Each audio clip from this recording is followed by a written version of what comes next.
right, everyone. I'd like to call this session of the Bridgewater Town Council meeting to order. Can we please stand for a Pledge of Allegiance? I pledge allegiance to the flag of the United States of America and to the republic for which it stands, one nation, under God, indivisible, with liberty and justice for all. Thank you, everyone. And again, just to remind everyone, this meeting is being recorded, aired live and recorded. All righty. Let's see. So first thing on the docket is just approval of minutes from last meeting, but there was a error that we noted in them, so we're just going to postpone and bring that up at our next meeting.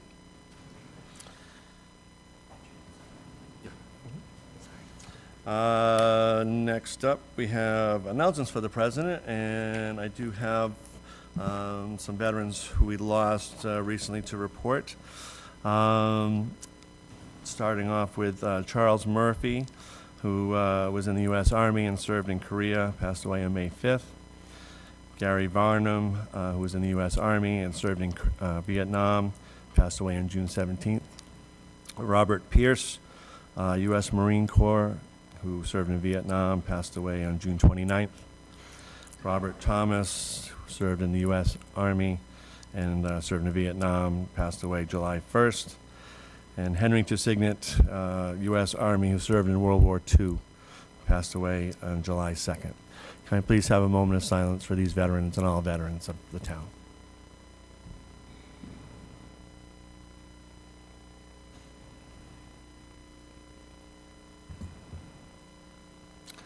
Thank you, and thank you to those men for their service.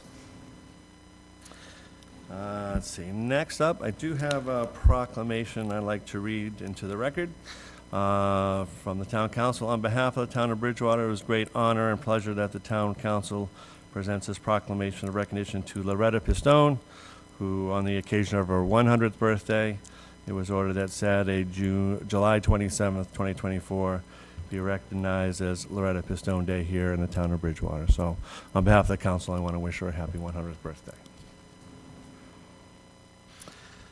All right. Next up is Citizens Open Forum. Due to Massachusetts open meeting law requirements, discussions will not take place during public comment periods. If appropriate responses to questions and concerns will be given by the town manager at a future town council meeting. If anyone would like to come up and speak, please give your name and address for the record, and please limit your comments to 3 minutes, please. I'll try and give you the 5-second sign when time's getting close. I'll go quickly. My name is Attorney John Norris. I'm both a resident and a business owner here in Bridgewater. I live on Vernon Street. My business is Norris Law in the center of town. But I'm actually here on behalf of another citizen. His name is Michael Mazzolini. He owns property here in Bridgewater. He owns 2 parcels of land. As you'll see on the map that's being given out now, this is parcel map number 21. The blue land represents something called the Shoemaker Lot, and I'll just be calling it that from now on for quick ease of use. The other is his personal property also. It's the Orange Lot. Back in April, he became aware that the town was interested in that little piece of blue land, and we opened up communications with the town in order to try to make a swap on a foot per foot square foot basis with the town. We made communications in May, April, June, and then we got a response on June 19th from the town that they're going to be taking his property by eminent domain. I've seen no action before the town that this is happening. Mr. Mazzolini has been a resident of Bridgewater his entire life. His son, Harrison, is serving in the United States Army, and he was hoping that his son would be able to inherit that land at some point, but he was willing to exchange that to a dad to the other land so his son can inherit that. I only come before you today because I know that this land is yet to be brought before you for eminent domain. Should that action come before you, I implore you to reject it and instead force this town to come to the table to talk to Mr. Mazzolini, to have a fair shake and a discussion prior to forcing the courts and forcing the state to just take his property. Thank you. Thank you, Ms. Norris. Anybody else like to come up and speak? Oh, I'm sorry, you go ahead. Oh, okay. Sorry. Good evening. Melissa Raymondetta, Lakeside Drive, Bridgewater. Thank you, counselors, for the good work that you do. On On January 24th, 2023, the Town Council tabled, with a vote 4-3, an ordinance for an adult retirement community in a planned development district, which many of you know as Lakeshore Center near Lake Nipponicket. Today, the council is considering a zoning amendment regarding senior village housing developments in Bridgewater. The SVHD will be permitted in residential AB and other residential districts. The planned development district zoning includes a clause that states, "It is also the purpose of this section to allow a residential use without special review if the district permits single-family housing according to the present residential AB lot and yard requirements as of right." SVHD zoning is not a permitted use in the PDD according to the table of uses in the amended zoning ordinance. However, the SVHD zoning language itself, outside of the table of uses, should be very clear about the fact that the planned development district is not an option for any forthcoming SVHD projects. The same language should be added and amended within the current planned development district zoning. I would also argue, as residents of Bridgewater have been informed, that the gallons per day water and sewer usage of the PDD is limited to 100,000 gallons per day due to a 1988 special permit, that the current PDD zoning should be amended to remove any permitted use that could potentially bring this district beyond its daily water and sewer limitations. In addition to that, some suggestions for the purpose of the SVHD. It should be the best use of land in harmony with its natural features and retain the rural character of the town. With regard to number 1 on the zoning amendment, calculation of number of units, the maximum number of dwelling units permitted in a 55-plus development shall be computed by dividing the developable area of the zoning tract in square feet. For the purpose of this computation, the developable area shall be the total area of the tract, including the common land, but excluding all streams, ponds, wetlands, 100-year floodplains, drainage easements, and areas subject to existing valid conservation and open space restrictions. What is not clearly stated here... 5 seconds? Yes, please. What is not clearly stated here is that there's a 25-foot no-touch zone for all wetlands in Bridgewater, according to the wetlands bylaw. Under no circumstances should the 25-foot no-touch zone be included in any calculation with regard to developable area as this land is protected. In addition to that, there's should be a change on under 2B with regard to changing the 25-foot wetland buffer to a 25-foot no-touch zone. This is town zoning, and the town zoning needs to match the town bylaws. Thank you. Thank you for your comments. Anybody else like to speak, please? Good evening, Ed Ivaldi, Boxwood Lane. In January of 2023, the citizens of Bridgewater voted narrowly to approve the sale of retail marijuana in our town. It's been about a year and a half now, and if you recall, the proponents of that vote at the time said that the main reason why we should have that in our town was for increased revenue, and I believe proponents were saying that upwards of $200,000 per year was what the town was going to reap from allowing that to happen. Well, here we are, 18 months since, and I guess my question is, how much revenue have we actually received from that vote and from retail marijuana? So if maybe at the next meeting we could get a readout on exactly how much income we received, that would be great. Thank you. Thank you. Anybody else? Please come on up. Hello, my name is Jean DiBattista, 260 Lakeside Drive, and I have 2 comments. One is I'm really looking forward to the water presentation because I do think as a town we need to get a handle on what our water supply is, what our capabilities are, and how it should affect our future planning. Secondly, I'm interested in the same topic that Melissa brought up, which is the new changes to the 55-plus zoning. Basically, I'd really like to know what districts that applies to, what it doesn't, and have extreme clarity as to which ones apply, because we did meet with all of you a couple years ago. We discussed the specific area at Lakeshore Drive.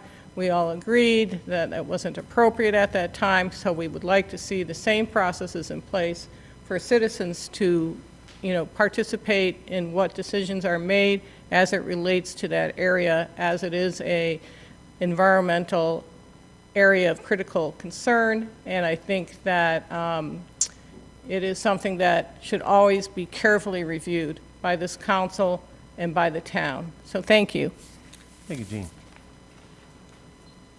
Anybody else like to come up and speak? Come on up. Hi, my name is Bernice Morrissey, 150 Lakeside Drive. I'm here to back up my neighbors here about the concerns of water consumption and sewerage and all the issues that we're already seeing in the town for water, particularly water quality and consumption and all that's going on with the added buildings and development in our area. A good friend of mine who's a professor of chemistry says that in a civilized society, we drink water from a tap, and we're getting further and further away from doing that, sadly. So I just urge the council members and the powers that be to really be careful about what you're issuing, especially at 55 and over, is a high-volume water capacity. The second item I want to come is also about water. I want to talk to this council and ask for help and ask for some action items on the NIP. We have a problem down there with jet skis, and it is not going away. It's not ever getting any better. In 2005, myself and a couple other neighbors formed a citizens petition to get a jet ski ban on the ballot. We went into the town meeting on Monday, May 5th, and it was unanimously approved by everyone there to ban them for the sake of the environmental degradation to the lake. Now here we are 20 years later, and because the Attorney General's office approved the ban, but it got to the environmental police, and the director had the sole power to issue that a ban would not be issued, but he did respond that the packet that we submitted about the problems on the NIP on February 5th, 2004, Director Murray's response said, even though they don't approve bans at that time, we did prove that were issues on the lake. Well, here we are exactly 20 years later, and we're still having issues in the lake because we don't get any help. I talked to Chief Del Monte at the beginning of the season and said, even just a presence, because now we have a bylaw Article 14, that says that they have to be off by 6 p.m. We compromised for that, but 6 p.m. has become 9 p.m. So that leaves no time for residents on the lake to have any peace and quiet. But it's not just the peace and quiet, it's the degradation and the eutrophication of the lake that's bothering me. I've been there for 30-something years, and I've seen wildlife disappearing. I mean, we don't see the small turtles anymore, the tree frogs, all those things that are part of the lake. And so if there's anyone here that has suggestions of how we move forward, but I need some action items, because there's no solution right now. Thank you, Bernice. Okay. Anybody else like to come up for citizens open forum, please? Going once, going twice. All right, thank you. Thank you all for sharing. All right, moving on with tonight's agenda. Well, we do not have any appointments. We do not have any hearings. We do not have any licensed transactions, so we will jump right to presentations. And the big presentation tonight is on our water situation. So we have water resources presentations via environmental partners. So I will turn it over to the town manager to introduce who will be speaking regarding to water. Thank you, Mr. President. It's my pleasure to introduce environmental partners, but first I'll mention that our DPW director is here, and our water and sewer superintendent, Jonas, is here as well. So Azu and Jonas can certainly fill in the gaps that Helen Gordon may not address. So I do want to introduce Helen. Helen is principal with Environmental Partners. Environmental Partners has been on board with the town for now 4 or 5 years, specifically to address water challenges that we have, and also to address and oversee the construction of the sewer treatment plant. Helen and her team also oversaw the construction of the water plant on High Street, which continues to require some supervision.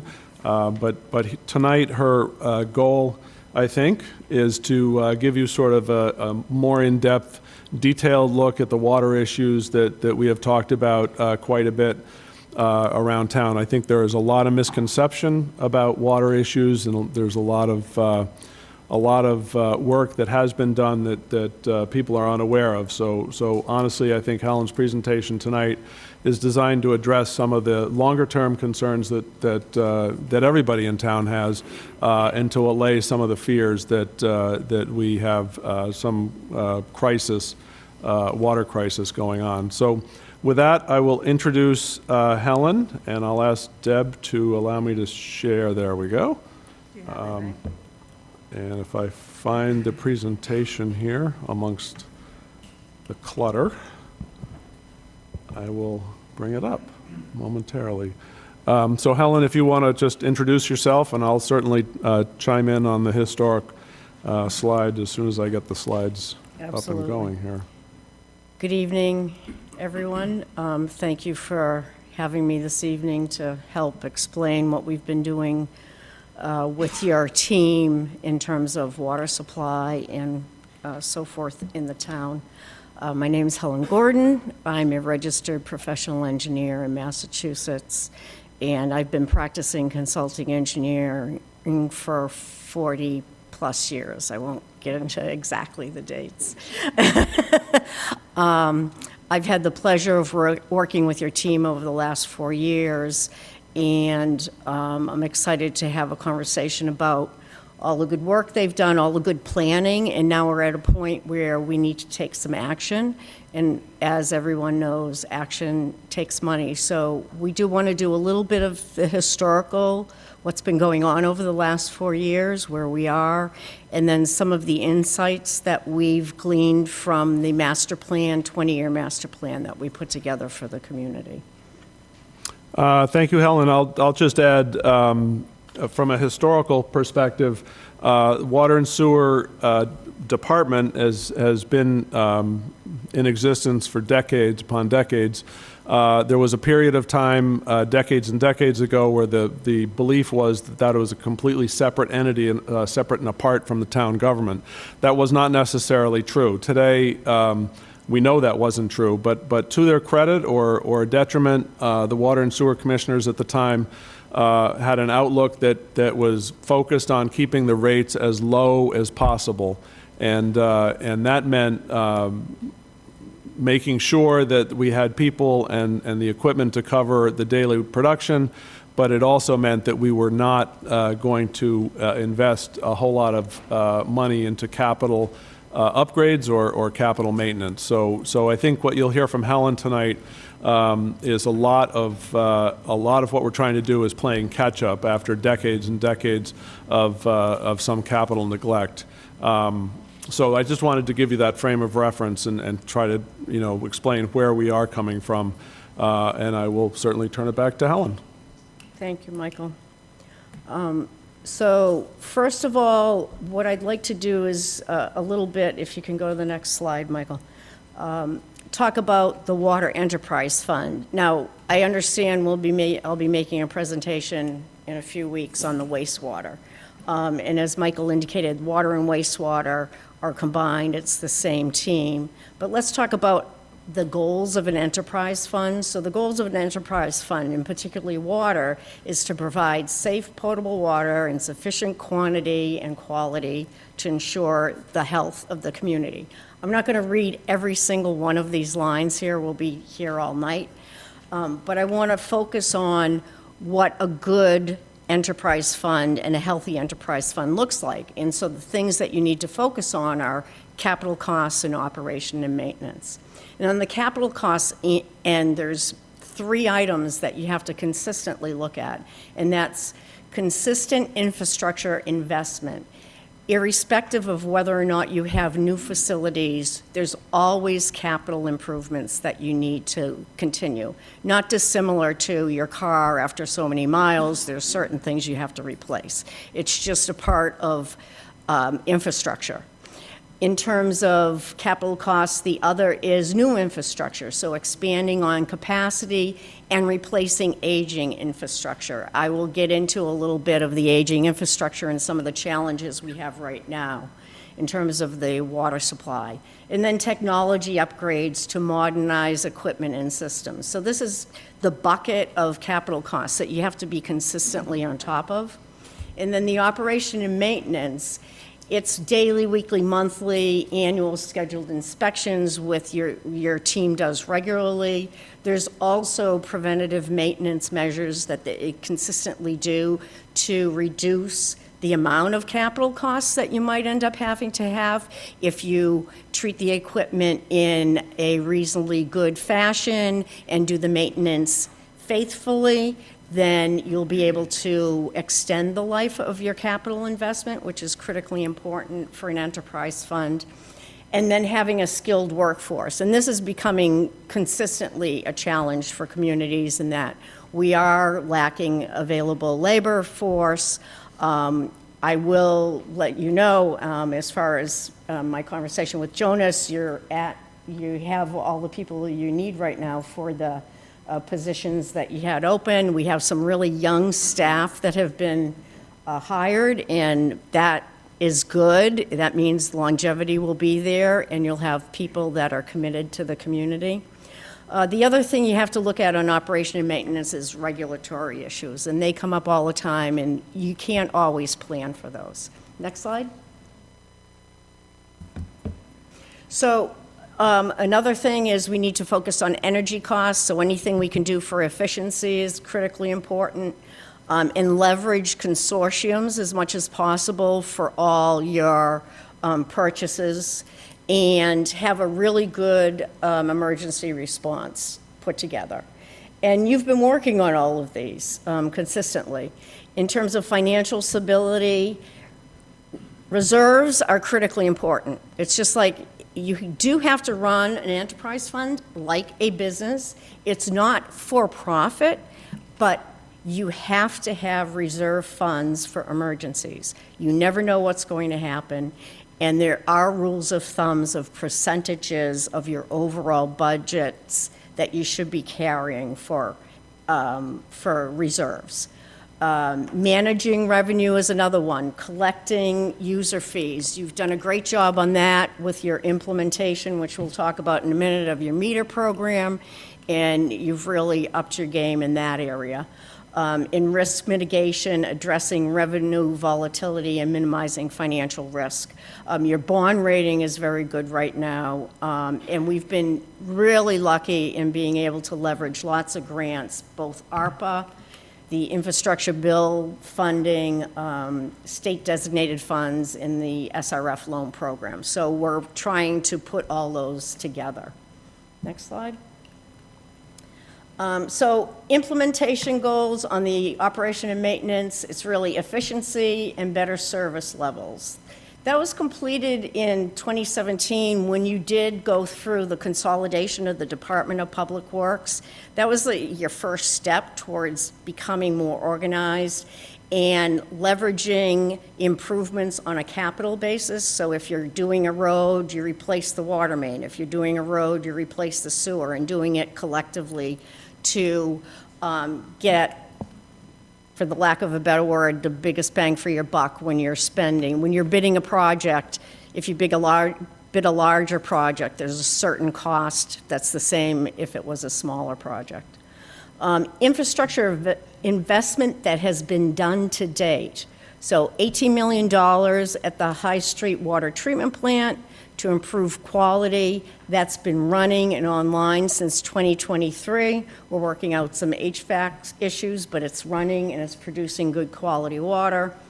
$2 million was spent on Carver Pond well replacement, and there'll be the High Street replacement. So we'll get into that in a little bit in terms of water supply.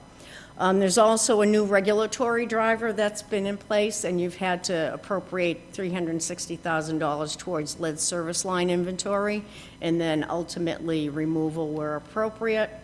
And then we are presenting here our insights from the townwide master plan that we did. So you've made some big capital investments over the last few years, and now we have some to-dos out of those. Next slide, please. Your current bond rating, as I said, is A3, and we have a 20-year master plan to try to balance out the costs that we're going to be spending. So let's talk about water system master plan insights. We looked at quantity, quality, and then also the distribution. So in terms of water supply quantity, you have 9 wells. 4 go to High Street. You have a brand-new water treatment plant there that you're treating that water.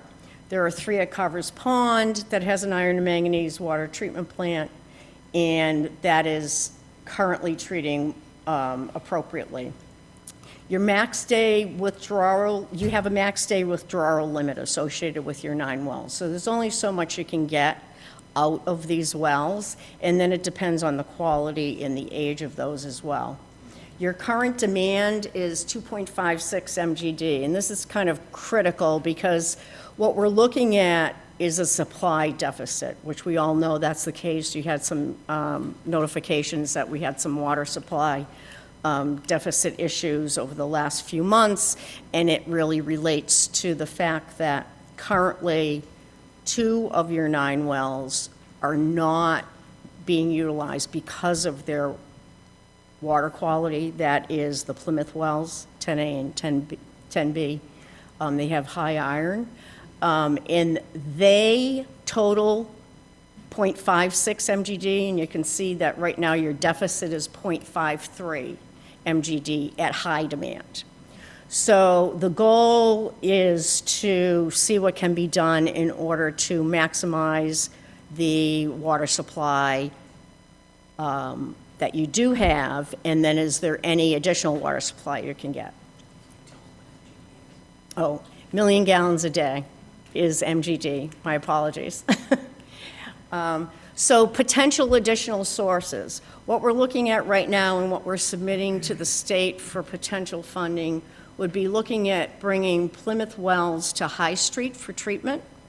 It has the capacity. We can balance out the capacity of the other wells at High Street with these. It would require some design on a pump and some construction of a new raw water transmission main from Plymouth Street to High Street.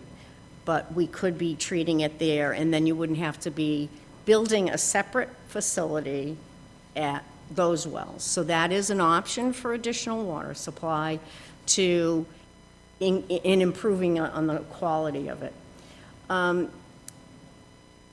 In about 2016, you did receive approval for some new wells off of Vernon Street at a capacity of 0.56 MGD, and that was not moved forward for whatever reason at that time. We have actually reached out to Mass DEP, and we've been working with the town to extend the approval of that, which we will have shortly, with the option of potentially bringing those online.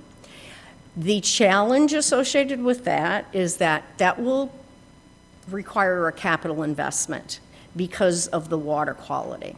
So separate water treatment plant would have to be built there, or many, or transmission mains over to an existing water treatment plant. That would be challenging. So I have some tables here that talk about the costs of these things, so you can get a handle on it, and some of the options that you'll be looking at. I know that through the economic development team, that we've been having conversations already with Taunton, Mass. They have available supply, and they're interested in conversations with a wholesale purchase of, it could be more than one MGD. That's an option that you might want to be looking at, and we have some numbers associated with that. And then again, Brockton, I would say the Brockton one's a little farther away in terms of development, and that's simply because in order for that to move forward, we'd be looking at, Brockton would have to take over control of the desalination plant, and they're not at that point yet. So that's a number of years away in terms of the future. I hope you're not going to go down that path. It's been a disaster for Brockton. I don't want to see it in Bridgewater. Just going to put that on the record. It's just an option, and so, It's hard to listen to all of this and not be able to ask questions, to be honest with you. So we talked about the additional, in terms of the quality, we talked about Carver's Pond, High Street, Plymouth. One of the things we are going to have to deal with is PFAS levels. You will exceed, you're going to be exceeding the 4 ppm, which is the new US EPA regulation, and that will require what I would envision is PFAS treatment at Carver's Pond for those wells, and then PFAS treatment at High Street. And if we bring 10A and 10B to High Street, we can treat the PFAS there too, so you don't need 3 separate facilities. But if you were to bring on Vernon Street, you could potentially you'd be looking at building, as I said, a treatment plant there. So there's these cost benefits you're going to have to look at in those decisions. In terms of the actual water distribution system, next slide, please. It's really, I'm not going to go through all these numbers. Suffice it to say that currently your pressures are good, you're able to maintain them. There is a lot of old pipe in the system that needs to be addressed and needs to be replaced. And there's a proposed plan on high priority areas to do it, to increase pressures in areas which currently are on the, are having some challenges with available fire flow, and then also the lower pressure areas to try to initially improve that. So prioritizing those improvements as you go. And you can just flip the next one. This is just data that you can look at and ask questions on later on. So again, in terms of the water distribution system, prioritizing replacement of AC pipe, so asbestos cement pipe, you still have some in your system. The challenge with that is if you get pressure changes and pressure differentials, they crack really easy. They're usually the ones that end up leaking and having some issues associated with them. On the cast iron pipes, where the system pressures are 80 or above, you're in good shape. Anywhere below that, you'll want to look at replacing the cast iron. There is a possibility that we could do some adjustment of pump operations to regulate areas with high pressures, and it's always important to work with customers on pressure-reducing valves within their area. And then the other priority, as I said, was fire flow. And the final piece is water storage. And this is, I don't want to get too technical, so I'm trying to do this high level. So high level is you have 2 storage tanks. They're what we call standpipes. So you fill it from the ground up. The actual operation area of the water for pressures in the system is only a portion of that. So you're utilizing the lower portion, you're filling from your wells with water that can't be used. Even though it's turning around, that's water that's stored that doesn't need to be there. So when it's time to consider replacement of those tanks, the recommendation is to do elevated tanks. And so an elevated tank only has the storage in the zone that you need it for to maintain the pressures throughout your system, and you're not over pumping your wells with that, for that additional lower portion. And that's pretty much what I was trying to say on this slide, so we can go to the next slide. Where could you do that? If you do decide to do, one of the things we're looking at right now, your 2 standpipes are kind of in one area of town. If you were going to put a new one in, you want to put it near the other area, like Vernon Street potentially. Maybe if you decide that that's the way you want to go with Vernon Street, you could do a treatment plant, an elevated tank, and the new wells. Again, it's a big investment for a small amount of flow. But that is where we are. And then, as I said, the other 2 tanks, when they're ready to be replaced, we should be doing that with elevated tanks. That would be my recommendation anyway. So here we are. We put together a master plan. It's a 20-year master plan. So we did a hydraulic analysis. We went out and we did tests to confirm and calibrate it. We worked with Azu and Jonas and Caleb and the entire team to make sure we understood the system. And we did some simulations. So we took it from current day demand and then all the way 20 years forward. And we took into consideration, we worked with Bob Rulli's team to discuss known developments that are coming, so we could plug those in to see what the impact of those would be, and to come up with a plan to meet that future demand. And that's what this is. So what we tried to do is, we put it in terms of, in order of importance, I guess I will say. So the first thing is supply. It really doesn't matter if you have a distribution system if you don't have the supply and you need consistent supply. So right now we're in the middle of, well number 9 has reached its life expectancy, and you're spending money right now. We're in the middle of doing pump tests, the 48-hour pump test to get approval to replace that well.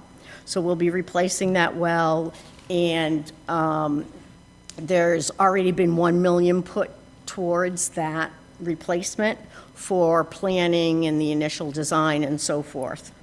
And the same for well number 5A. And what we're proposing to do is that we replace those at the same time to leverage the bidding environment and not have 2 separate projects out. So try to do some economy of scale there. And they're pretty much on the same time span. One of the things we did is have conversations about road work that's being done in the community. And so Flag Street and Cross Street are going to be done. And so we have allocated funds for the water main replacement associated with that. So again, with the combination of DPW and all parties together, we're starting to do projects together. And that's a good way to leverage and reduce costs overall. There definitely needs to be, as we said, the pump upgrades for Plymouth Street wells. If we do that, we're estimating that's about, $3.9 million to do that work, so about $4 million right now. And then there's some abandonment work of cast iron pipes. I won't get into the details. It's a hydraulics thing. So that's the projects, and so the estimated for 2020, for FY '25 is 13 million. The next is, I put them in terms of 5-year increments, because we're not gonna go year by year. Depends, it's a little fluid. But these are the things that need to be done, and suffice it to say that we're, for 2026 to 2030, it's $6.3 million. So what's in there? What are the big ticket items? The Vernon Street well, as I said, you're gonna need a treatment plant there, and based on the timing in estimates that we have, that's a 38 million. It's a level 1 estimate, so it's really got a lot of contingency in there, but we don't know what the market's gonna look like. Carver's Pond does need some upgrades, so it needs an addition. It needs piloting to do that, and that's a $7.3 million project. The High Street Water Treatment Plant, although new, you'll have to, in order to meet the PFAS regulations, you're going to have to install PFAS treatment at both Carver's Pond and High Street within that time frame by 2030.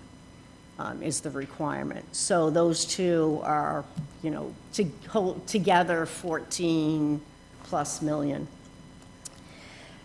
And if you do the replacement of the Sprague Hill tank in that time period, an elevated tank would be somewhere in the vicinity of between $4 and $5 million. And then what we're not even including here right now is lead service line replacement, which is a new mandate from the state. So as you might recall, I mentioned that we're doing an inventory study for the community right now. Under the regulations, you have to get your inventory in by October 16th, I think it is.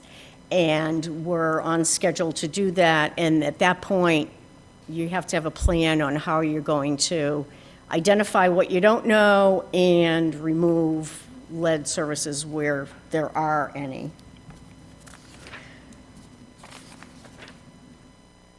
(2031 to 2035), and I notice I have a typo here, my apologies, I should have looked through it.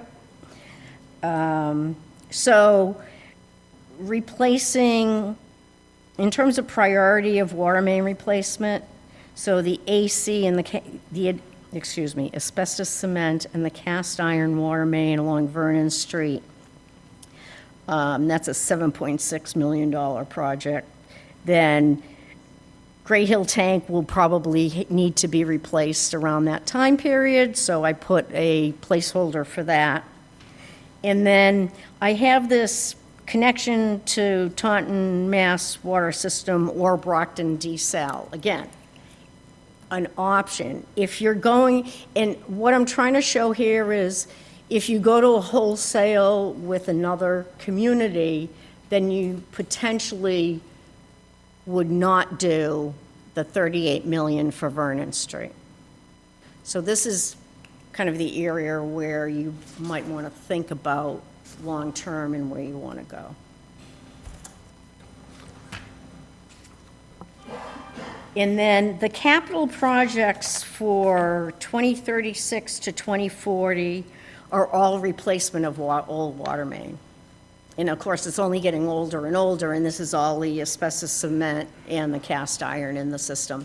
And the problem with cast iron is you're losing pressure because the diameter of the pipe is getting smaller due to tuberculation. And the AC is your areas where you're vulnerable for leaking and water emergencies because you have a big break. And really much the same for 41 to 45. And the point I'm getting at on these are, you need to have a plan to replace all the older water mains, and you want to dovetail that with the sewer and the pavement as we move forward. And that is it. And that is it. Before I open up to any questions, maybe from the council, Mr. Dutton, do you have any closing comments to follow up on what she said? Or? Nope, I don't have any closing comments, but I certainly encourage the council, if there are questions for Helen or Azu or Jonas, feel free. Sure. So, councilors, Mr. Lindy. Thank you for your presentation, very informative. Just a housekeeping thing, can I beg people, please, to take these little charts and turn them on a landscape and make them bigger, because they're unreadable. Okay, I can see them up there barely, but they're hard to see, and they're big numbers, they're huge numbers. I'm just going to say again, I interrupted, and I'm going to say it, and I'm going to say it 100 times because I lived it before I moved here. Don't look at Brockton desal. It's a disaster. It's been a disaster for Brockton, and it'll be a disaster for Bridgewater. I'm just going to say it. And all you got to do is look at the record. They're having problems. They wanted to buy the plant. It's been a nightmare. So. Thank you, Mr. Lindy. Any other councilors with questions? Oh, Mrs. Ellenberg? Yes, I have a question.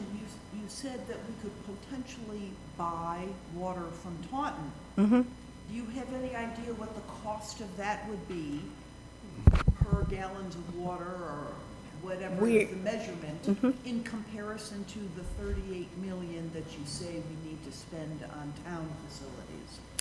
Right. So I will tell you that that meeting, there was a meeting held with Taunton, and I believe maybe Michael or Bob, you could kind of outline how that came to fruition. But they did reach out to the town and say they have extra water and they're looking for users. And with available water, they wanted to have a first conversation about whether or not the town would even be interested in it. So Michael and Mr. Rulli and myself went and met with their engineer and others in the city a month ago, about a month and a half ago. And we're waiting on some information that we have to understand. They do a little bit different treatment for their corrosion control. They use chloramines. We do not in Bridgewater. So one of the things I'll need to understand is, is that could be an area that we could isolate and then have that. There's some gory details from a technical perspective. And then once I understand those, then we'll be able to come up with some costs associated with, okay, what do we have to do? Do we need a pump or do we not need a pump? Do we just need some pipelines? What does it look like? I have not received that information yet from their design consultant, so we're waiting on that information. Go ahead. I have a follow-up question.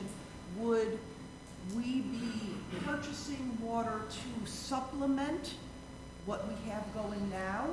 Or are you looking to replace our current wells with Taunton water? You're muted.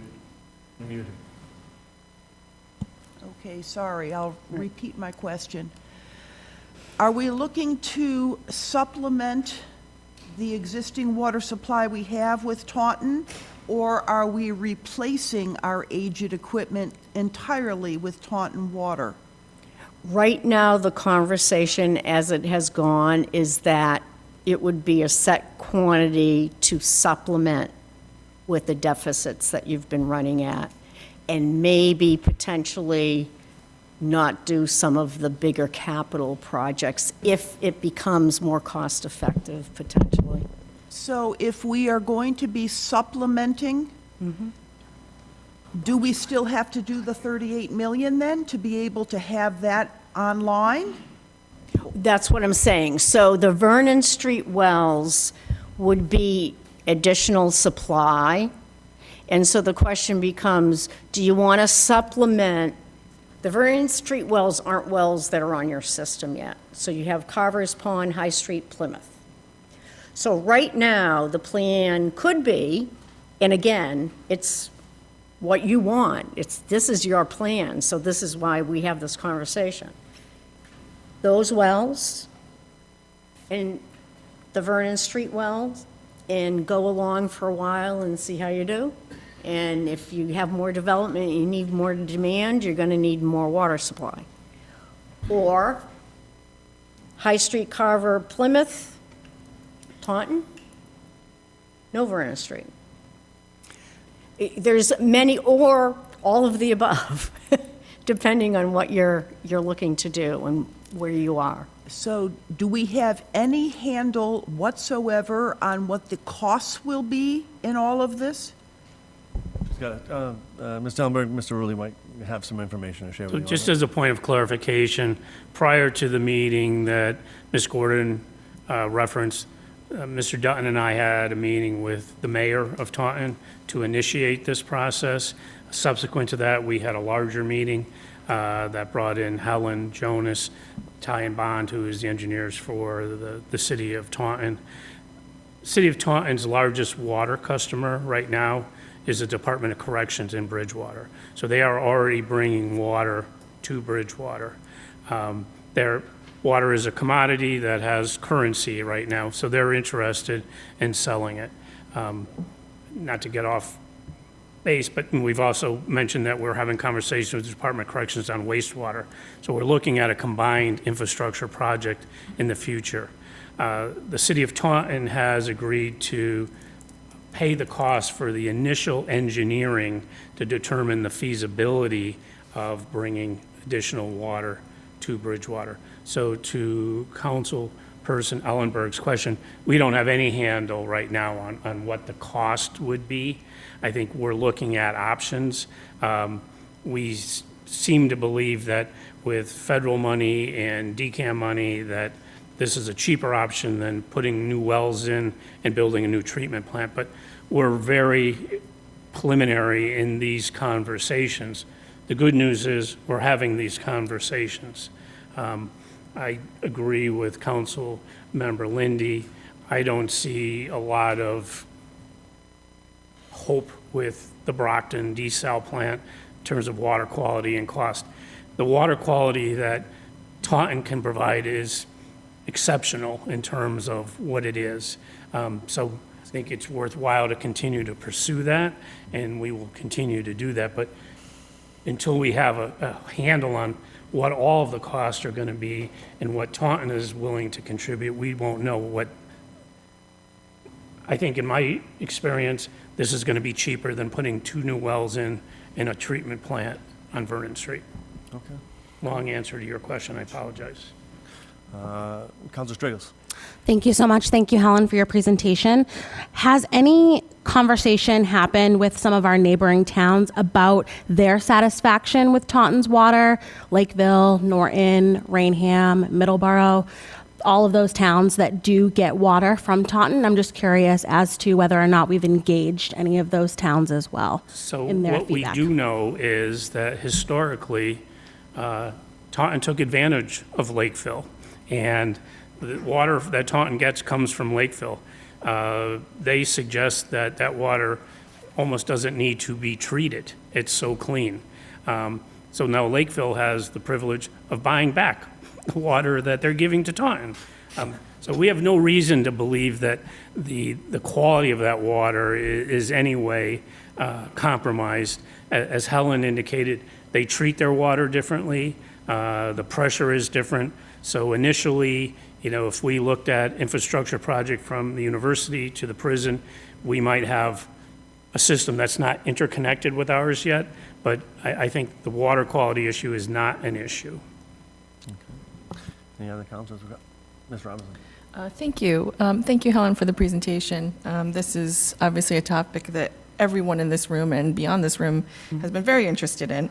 So I just want to make sure I can summarize, because very high level and oversimplify. So we are over capacity. We are exploring options of purchase as well as infrastructure upgrades. And we don't have final costs yet to make any sort of full recommendation yet.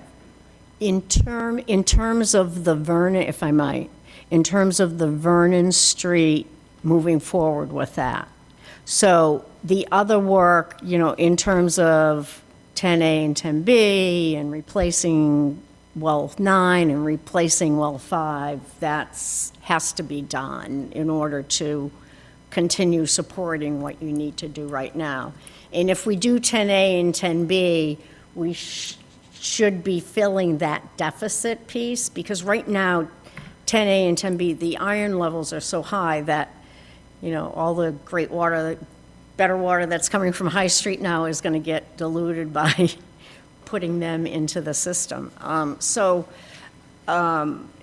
It's when we get the dollars about what it would cost and what, whatever the memo of understanding or whatever agreement with Taunton, then you'll have the ability to make that decision on that 38 million. So that's the one that's kind of in flux. And so an education point that I think might be helpful, if we purchase water versus build infrastructure, how do we pay for that? Because if we purchase water, is that a capital expenditure, or is that just a regular expense? So the infrastructure piece is the capital piece. Right. And so however that gets distributed, I've seen it when there's a regional, sometimes there's a certain portion of it, for example, that Taunton would pay, and a certain portion that Bridgewater would pay for the capital infrastructure. But the wholesale would be, the town would be getting a bill, and it would be passed on as part of the water bill. Right. As part of so you're being charged for the use at that point. Correct. So that's how it gets split up. Does that answer your question? Yes, I wanted to surface that so that it's very, very clear that it's, that is something that's an actual very hard cost, and it's a short-term fix, right? So ideal scenario, because we may not be able to raise all the capital to do infrastructure work, is that we would look to purchase water, right? But what an ideal scenario would also be is that we're still moving as much infrastructure upgrades as fast as humanly possible, because if we just Band-Aid by purchasing, what if there's some kind of, do you get what I'm saying? Like, I'm Right. sitting here a So- little bit worried about, right. like, So- I know we need to fill some needs and we've got some gaps, but I also want to make sure that we think. Right, supply isn't the only issue, and I think what you're uncovering Sorry, the is what isn't the only- Supply Okay, is yeah, not yeah. so the deficit isn't the only issue. Obviously, it's important to focus on because you need the water, but all the other work that needs to be done, just because you hook up to Taunton doesn't mean you don't have to spend all that other money. Right. You have to spend all that other money. The thing that's in flux is that 38 on Vernon Street, whether you decide to develop it and add a third treatment plant to your infrastructure. Yeah. And then, and probably more for the town administration team, probably not surprising, but of course, one of the hottest topics is the fact that we have passed this recent legislation and we are encouraging development, and we've got, for instance, a project that's coming up. So I know that you are, as mentioned in the presentation, future developments. So I think folks are going to be concerned around timing of all that, right? Being able to pay for water purchase, infrastructure upgrades, while, for instance, if we've got a development that's bringing in 150 new units, what will the timing look like around that? It's like, are we going to be able to supply in time? I think what Helen has identified is that once 5 and 9 are online, that we are going to have sufficient capacity in the short term. We've always said that we were never going to build the 1,400 units that the MBTA communities required. But regardless of it's Vernon Street or it's Taunton, there are going to be capital expenses associated with that. From cost-benefit analysis, if we're going to do wastewater improvements and water improvements, it makes sense to do those simultaneously, run those pipes along the rail line out to the Department of Corrections. We can't have a crystal ball and say Taunton is going to give us water forever, but the amount of water that they're able to give us potentially is more than sufficient for all of the new development that we're talking about. And Vernon Street is still an option down the road if we had to go there. We hope that we don't have to go there. Our whole premise of Vision to Reality is to concentrate development in areas that we already have infrastructure, so we don't have more expansion outside of the downtown area. But these are significant infrastructure projects that are going to require state money, federal money. The Department of Corrections works through DCAM, we work through federal agencies. So very complicated, but we're having these conversations now, and they're very positive conversations. But these are probably 3, 4, 5 years out in terms of bringing anything online, in terms of figuring out the engineering, and then doing the design and the further engineering, and then doing the actual infrastructure. And is the hope, or is it hope or expectation that developers will also help with some of these? Certainly. I mean, and one thing that we've talked about through the zone changes in the form-based code for certain projects, particularly looking at Campus Plaza as an example, us increasing the available density is an opportunity for us to say to that property owner or developer, we're looking for contributions towards infrastructure improvements because we've increased the value of their property, but also because we would be in compliance with the MBTA communities legislation. There is money through housing programs for infrastructure improvements. There's mass development money available that we are able to access. So, there are many heads to this dragon that we're looking at simultaneously.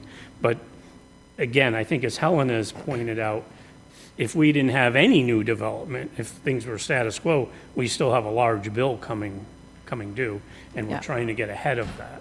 Yeah.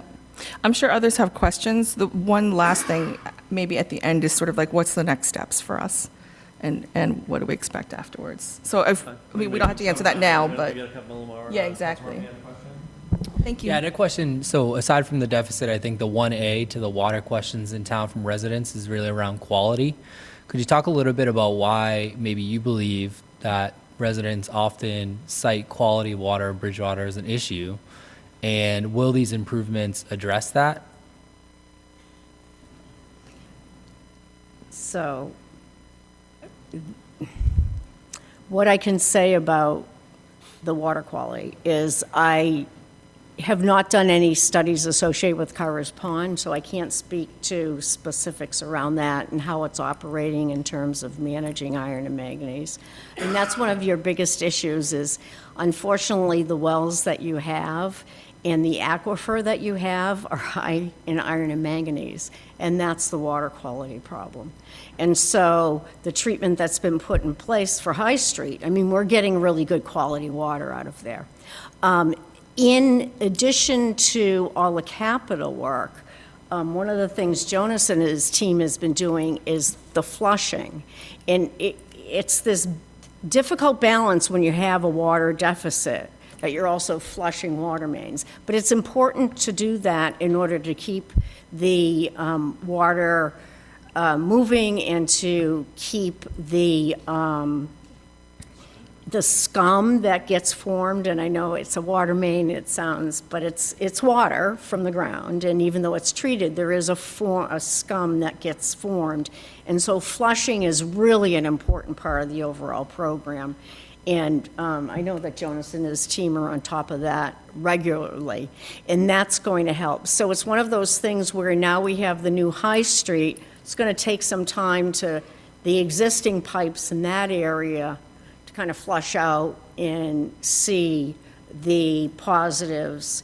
The challenge, as I was saying, with the deficit, as soon as you turn 10A and 10B on, that goes right into the distribution system. Now, they are treated for pH control and disinfection, but it's just chemical treatment at that little pump station. So that goes in, and that has higher iron and manganese. Now, there's no limit there's no maximum contaminant level limit by the state for iron and manganese, but it's a quality issue. And the more you can treat for that, then the better the quality is going to be. And, Carver's Pond is old, and it's going to need an upgrade, and that will ultimately assist in that area as well. Okay, but just as a second part of that question, this plan just solely addresses the capacity and less the quality. Say that again, please. The plan that you presented today addresses the capacity question, but not the quality question. Both. Okay. Absolutely both, yeah. Because we talk about the treatment for PFAS and for iron and manganese. Perfect. Thank you. Both. Absolutely. You can't have one without the other. Question. Counselor Chase. Thanks, Mr. President. I appreciate your presentation and your remarks. We certainly need the benefit of the education you can provide to us on this issue. I'm just curious whether the Vernon Street wells, which, if my understanding is correct, they have not been drilled as yet. Is that the case? So they had been previously tested and the 48-hour pump test done, and you had a permit to install pumps and start using them. And that permit lapsed. We were able to, MAR drillers went out and reestablished, because it's been so long since they were pumped. So we got some water quality tests, and we put that together and sent it off to Mass DEP to get an extension on the permit as a potential water supply for you.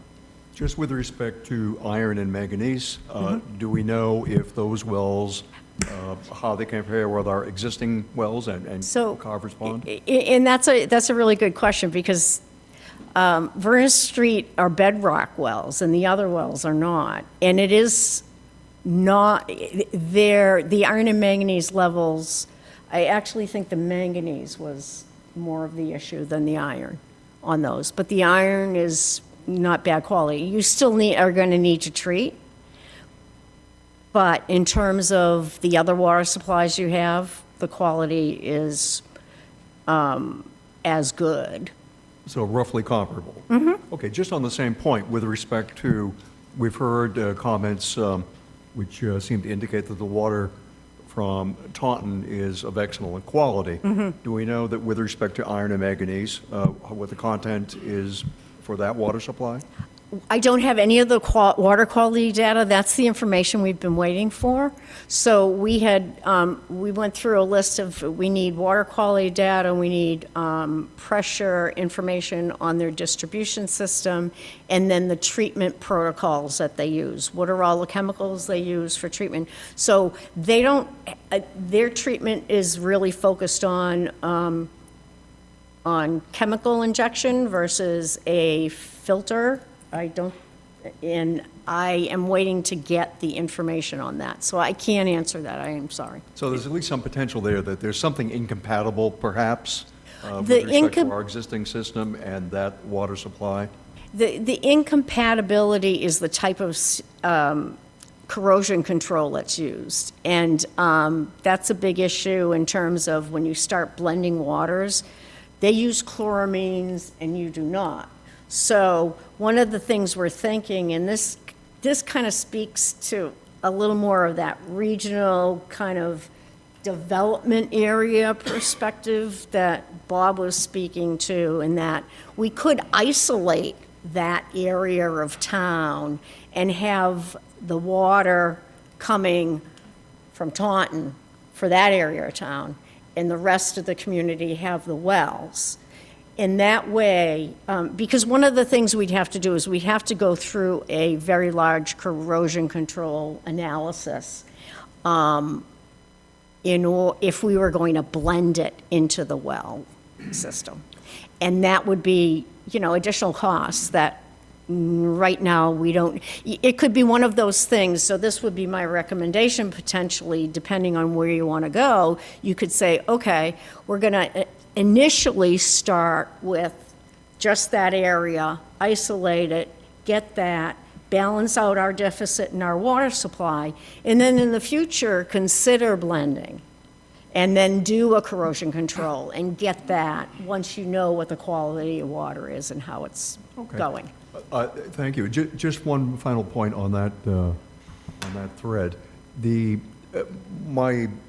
I would imagine that water from a desalination source has no such content as manganese and Well, iron. it goes through membrane, so it's desal, it's taking out PFAS, it's taking out. Arguably, it is the cleanest. Is that not the case? Yeah, I don't know the quality of the water that's coming out of that particular plant, and I'm not trying to be cagey on that answer. I apologize, but I want to be really careful. I mean, membrane treatment is the best treatment you can get, yes. It's very costly, it's very energy intensive, and, you know, there's a lot of issues associated with it, and I'm sorry, don't have my glasses on. As Mr. Chase, the counselor indicated, is Brockton has a long way to go to figure out what they're even going to do. I mean, we're talking years down the pike. This is not something that is going to happen. Taunton's a more realistic potential, in my mind, for the community. Taunton has promised us that the information that Helen said we don't have, that we've agreed to meet again in September, and they would provide us with that information. I thank you very much. Thank you. Thank you, Mr. Chase. Any other councilors? Councilor McGrath? Hi, I'm curious about something. Say if I'm a developer and I have about 15 acres and I want to make assisted livings there, can I build my own water and sewer treatment on my property? Yeah, potentially. Potentially? Absolutely. Yes. So saying that certain areas can only pump in so much gallons, potentially they could build their own water and sewer. Yeah, we can talk about that when we get to that ordinance. Okay, no, I just wanted to see if a developer could do that, so they They can. would have to find the well supply and get it permitted. Right. And there's not a whole lot of withdrawal permits Could they get it going from- out there. That piece, the water supply would be a particular issue for Well, they them. could get it from Taunton. We're close. I'm here in Bridgewater. If you're speaking, and I don't want to get us off track, if you're speaking about Lake Shore, very unlikely that they would get water from Taunton just because of the location of the existing piping and what it would take there.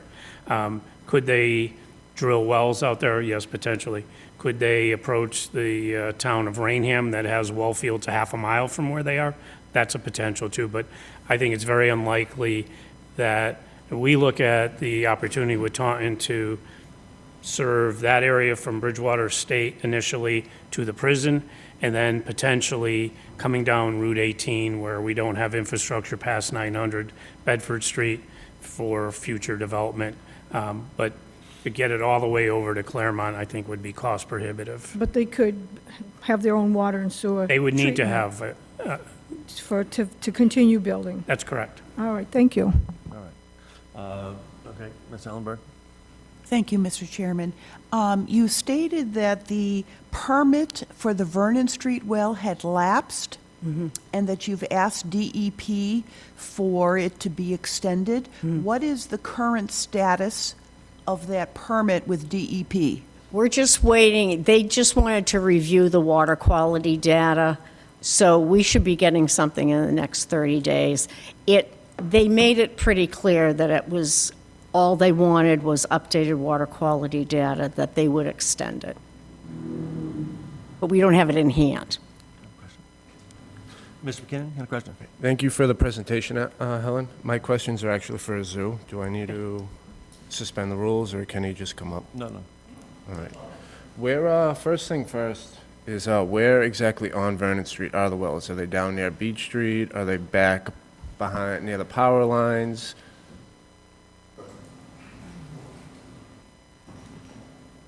Yeah, the Vernon Street, I'm Jonas Kozlowskis, Water Sewer Superintendent.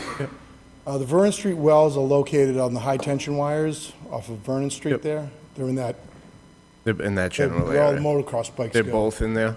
What's that? Both of them are in Yes. there? Yes? Yep. All right. Then, do you think it would help if the wells are over there with it being so elevated when it comes to adding pressure to the system? Well, I'm not an engineer, so Yeah. I can't. No, that's why I was give a good asking answer on Azu, that. yeah. But, what else was I gonna ask? Anything would help. We only have 2 water treatment facilities, right?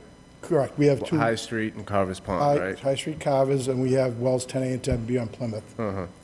So I used to work for a bonded construction company, and we would work on the water treatment facilities around the area, and I can say both Rainham and Easton have 3. And I mean, I'm not all for spending money, but I do think Vernon Street should be something we look into to keep money in, water in town. And I mean, I don't think we need a tower over there, but I definitely do think that should be a route we do take into consideration. I mean, we can take the water from other towns for now to try to make sure everything's working, but that's something I would like to see be done in town. And then,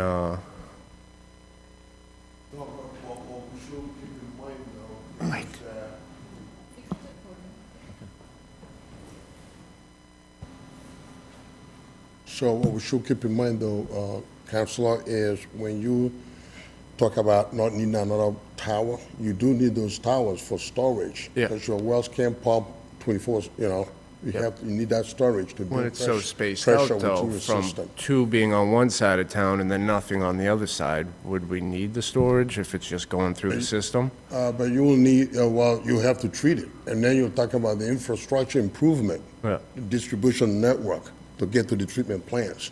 So you have to weigh that, the cost of those new distribution lines. Yeah, we have no substations or anything around town either, right? No. Yeah. No. Do you think that it would help, though, with the pressure in the system, with it being the higher elevated area of town? Yes. Yes? Yes. All right. But again, it is possible also that you need another treatment plant. Because Cavas is very old. Oh, yeah. And then, We just over did the new years, membrane and we all haven't that had there many- recently, didn't we? Pardon me? 2 years ago, didn't we do new maid or membrane over there? We did some work over there. Filters. Yeah, filters, Yes. all right. But still, you have the valves Oh, yeah, that we're no, trying to replace now. I get that, yep.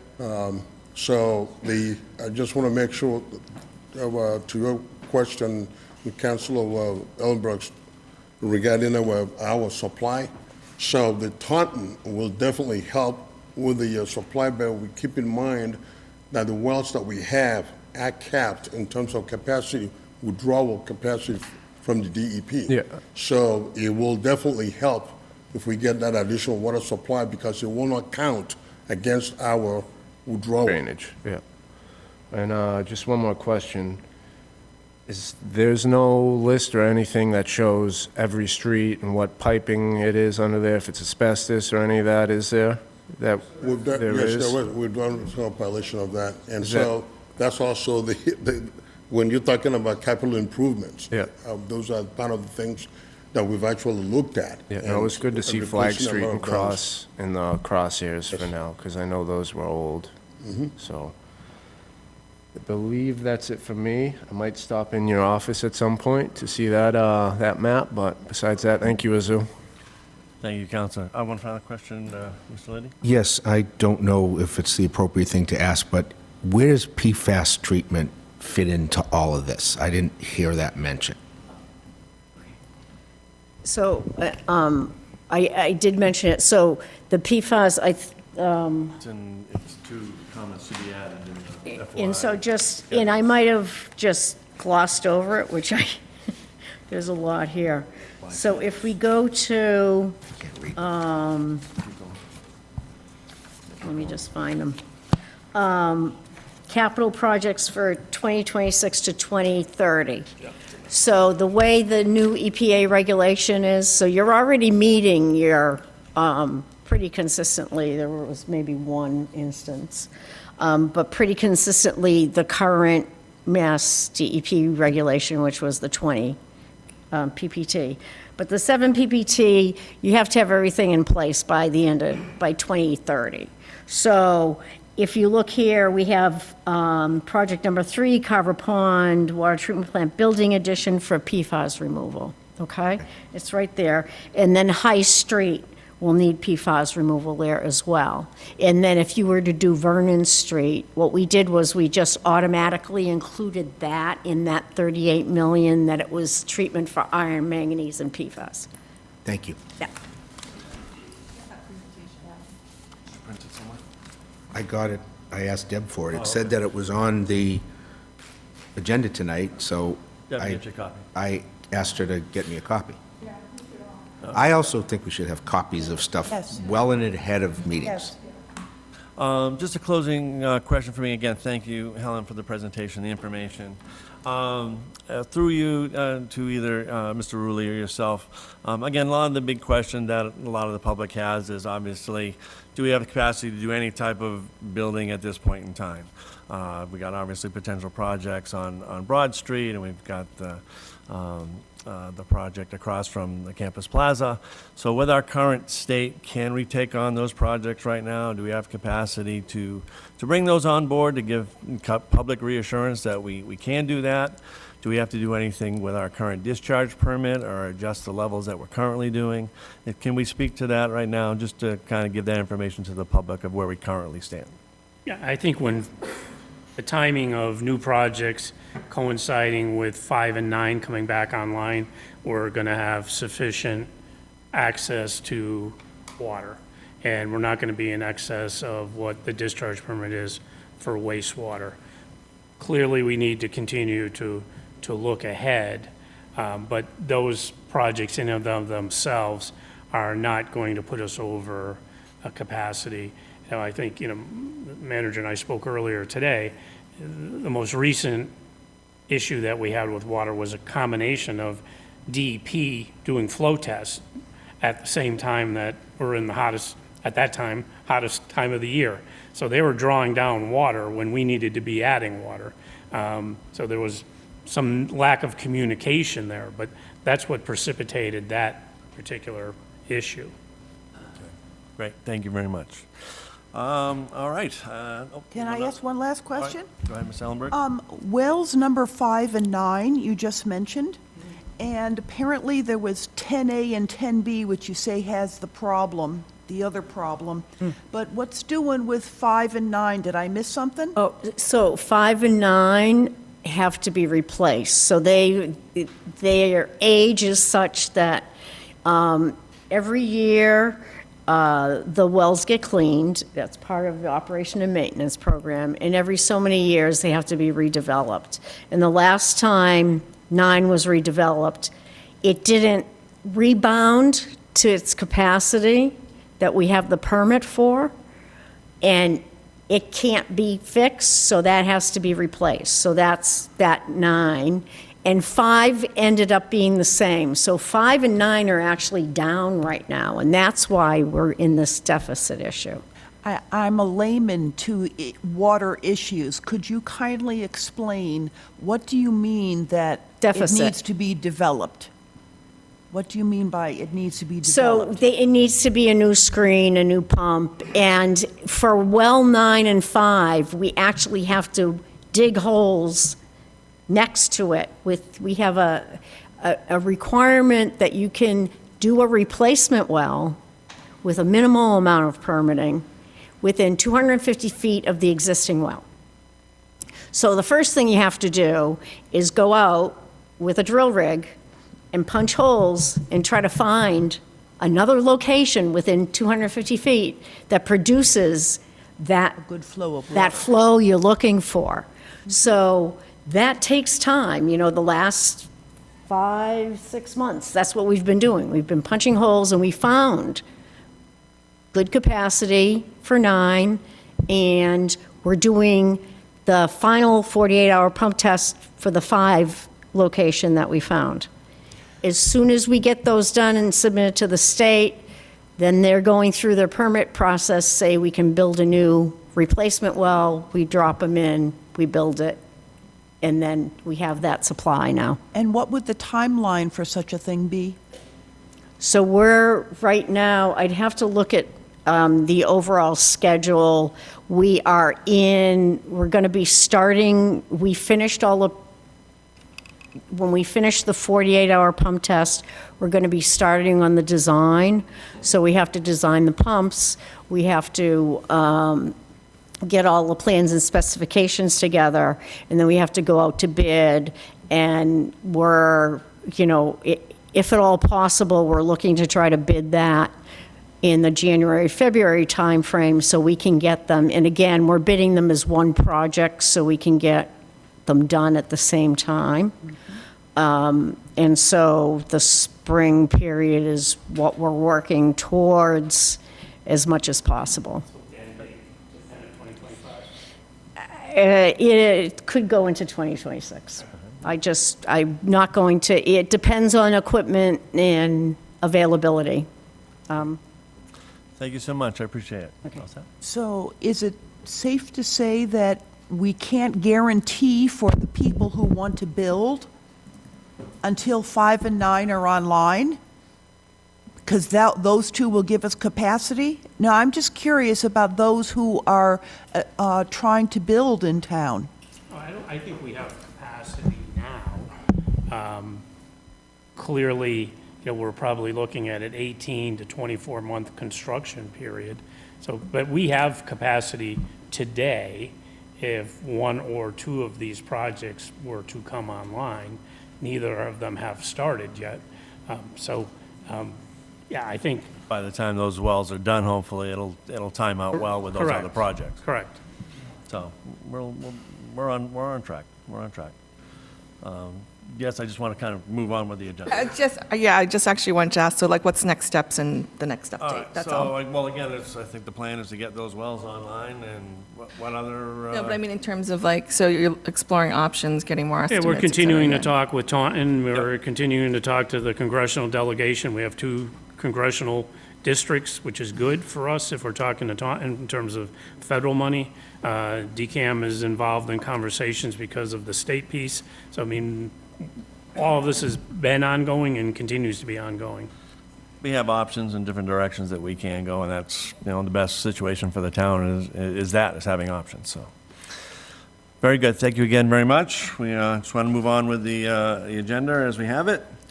Next up in presentations, we do have a specialized code presentation, Mass Department of Energy Resources. Thank you, Mr. President. I would like to introduce Lisa Sullivan, who is the Southeast Regional Coordinator for the Department of Energy Resources, Green Communities. And I'm not sure if Michael Rossi is here. Oh, good. And Michael Rossi as well, who is from PSD Consulting. So I will just turn it over to Lisa. Hi, councilors. Thank you for inviting me tonight. I've had communication with Carlton Hunt, the Energy Committee member, for many months in advance of this, and as well as Mr. Chase. Michael, you're going to load the presentation? Yep. Great. So I am the regional coordinator for the Green Communities Program, and I serve 84 cities and towns. And you are a green community. You've been a green community since 2011. And you've received over $1.1 million in funding to do energy efficiency improvements in municipal buildings. We've even done some well replacements and frequency drives, VFDs, in some of your well treatment areas. And tonight we're going to talk about the Mass Municipal Opt-in Specialized Code, which is a building code. So you are currently enforcing the stretch code in Bridgewater, your stretch code community, and people inquired about possibly looking into adopting the specialized opt-in code, which would require legislation on your part to do so. Okay, next slide, please. So you're probably all aware of the Climate Act of 2021. The legislation was signed into law, and it updates the greenhouse gas emission limits related to the 2008 Global Warming Solutions Act, and it commits Massachusetts to achieve net zero emissions in 2050, and it authorizes the Secretary of Energy and Environmental Affairs to establish an emissions limit of no less than 50% for 2030 and no less than 75% for 2040, and then we'll get to 100% by 2050. And with that climate legislation, they put DOER, the Department of Energy Resources, in charge of updating the Stretch Energy Code, which happens basically almost every 3 years base building code is updated, then the stretch code is updated. They also tasked us with coming up with specialized opt-in code and a community fossil fuel pilot that was offered to 10 communities. Next slide, please. So new building, especially new construction, has an important role to play in reducing emissions. Building code is the primary policy impacting new buildings. About 1% per year of new constructions of buildings is brought on per year. So between 2023 and 2050, about 27% of all buildings will be constructed. So if we can affect those buildings and reduce emissions in those buildings, we'll be achieving our goal quicker. New buildings are easiest and cheapest to make 2050 compliant, and new construction market helps drive cost reductions in building retrofits, because when you're doing 1% of the building stock per year, you're teaching people how to install heat pumps, you're increasing the supply chain, et cetera. Next slide, please. So this is just showing the 2020 what the current grid emissions are, 680 pounds per megawatt, and the pounds of emissions to deliver 1 mega BTU of heat. And it's just showing that electric heat pumps use 45% less than natural gas. Next slide, please. And then in 2050, because the future grid is going to have less emissions, it's going to be cleaner, more will come from renewables, et cetera, 200 pounds per megawatt, it will be 85% less that's coming from an electric heat pump than gas. Next slide, please. So currently, to be a green community, which I said you became in 2011, you met 5 criteria. And we've come up with a program for communities that want to go to the next level. Many of them are communities that were new to the program. Our program started in 2009, so Bridgewater was kind of an early adopter. So some of those are the climate leaders, and they have climate action plans, and they have their own net zero goals. Some match up with the state's goals, and they've asked us to go further. And so we've come up with this Green Communities 2.0 plan called Climate Leaders. And basically, we have created a climate leaders criteria that kind of goes above and beyond the green communities criteria. You would still be a green community if you choose to become a climate leader. It's just you would also have climate leader designation. And you would want to achieve the things on the right. I think you know that you needed to adopt as-of-right siting for renewable energy, alternative energy or generation, R&D or manufacturing, adopt expedited permitting process, create an energy reduction plan to reduce energy use by 20% over 5 years, purchase only fuel-efficient vehicles, and adopt the stretch code. Those were the 5 criteria for green communities. You would still have those in place, but you'd be upgrading to the specialized stretch code. You'd be upgrading to a ZEV first policy, which would look at battery electric vehicles, plug-in hybrids, hybrids first, even beyond the Green Communities Fuel Efficient Vehicle policy. You'd be creating a municipal decarbonization roadmap for 2030 and 2050. This roadmap would be for your municipal operations, and you'd have a municipal decarbonization commitment. Often what that means, it would be maybe if you have a climate action plan, it could be the executive summary, or it might be a resolution that says you intend to meet the state's goals for 2030 and 2050. And then you would establish and maintain a local committee to advise, coordinate, and or lead clean energy and climate activities, which I believe you do still have an active energy committee. I know that Carlton Hunt was serving when I last spoke with him. Next slide. The one thing I will also tell you about climate leaders is we anticipate the designation to have a significant carrot if you achieve those criteria for designation. As I mentioned, you've received about $1.1 million in Green Communities grants to date since 2011. We're anticipating climate leader grants. We're calling them accelerator grants because they're meant to accelerate the road to decarbonization. And we're anticipating that those will be well beyond what Green Communities offers and perhaps start at $500,000. So there'll be significant opportunities to decarbonize your municipal operations. And with this, I'd like to introduce Michael Rossi, who is a consultant from PSD Consulting, and he is our consultant, and he works with us on code specialty. All right, thanks so much, Lisa. So as Lisa mentioned, my name is Michael Rossi. I'm an energy code specialist with Performance Systems Development, or PSD. We provide energy code training and technical support to the DOER, along with other groups that have questions about what's in the energy code. So I'm going to dive into a more detailed presentation to explain more about what's actually in this specialized energy code. So first, I want to give a little bit of a lay of the land in Massachusetts. So Massachusetts actually has 3 different versions of the code, as described here in this pyramid. So the base code is the code that about 50 or so communities follow, and that is actually based on the 2018 version of the International Energy Conservation Code, or IECC, which is a national model code developed by the International Code Council.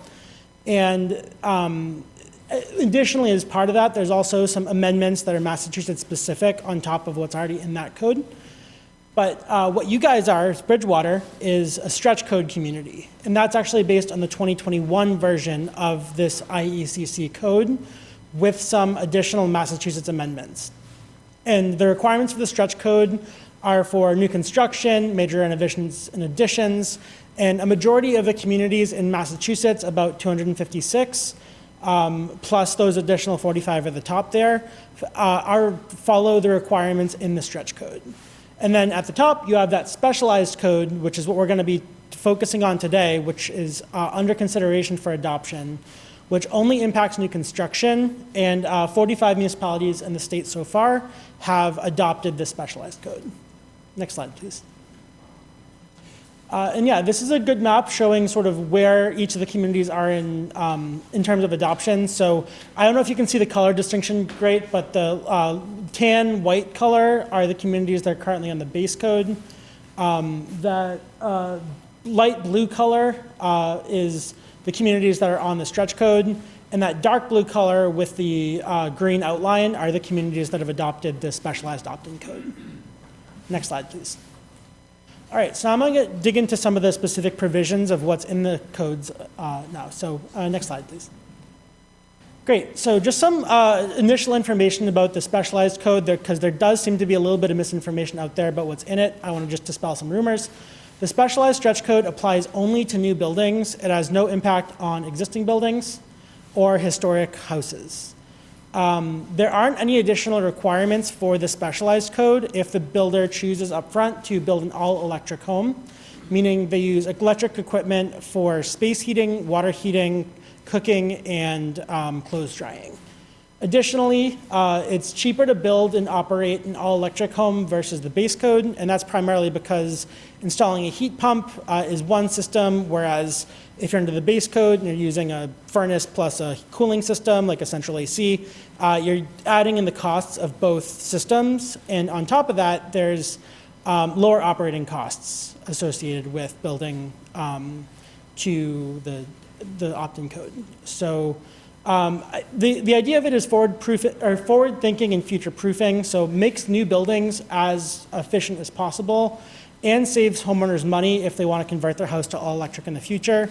And that's because I'll get into specifically why in a minute. Part of it is a pre-wiring requirement. So if you're installing any fossil fuel equipment, you have to have an outlet nearby for the future conversion to electric equipment. And that's always cheaper to do up front than it would be 10 years down the line, because you don't have to poke holes in the building envelope to wire the new equipment. So the EV wiring requirements, there's no changes in this opt-in code for them. It's the same as what would be required under the stretch code.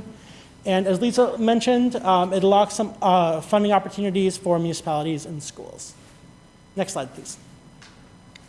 Great, so I'm going to give a brief description about what the HERS rating is in Massachusetts.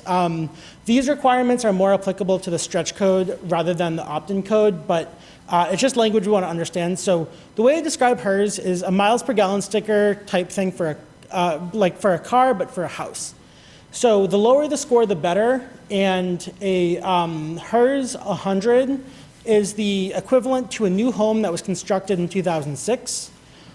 In Massachusetts, the HERS average in 2020 and 2021 was a 51, and a zero energy home would be considered a HERS 0 or below. So you can also get into negative scores there. The changes for the different codes show the difference in the HERS index. As of July 1st, 2024, for both the stretch code and the opt-in code, the HERS requirement is a 42. Next slide, please. Great, so now I'm going to compare some of the specific requirements that are in the specialized code itself.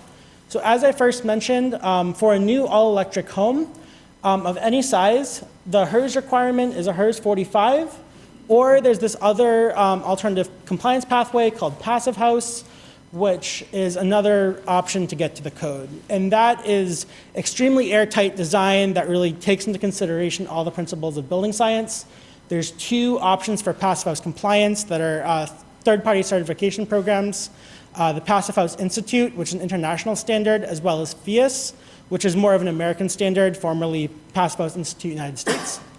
So if you're all electric, the stretch code and the specialized code requirements are basically the same.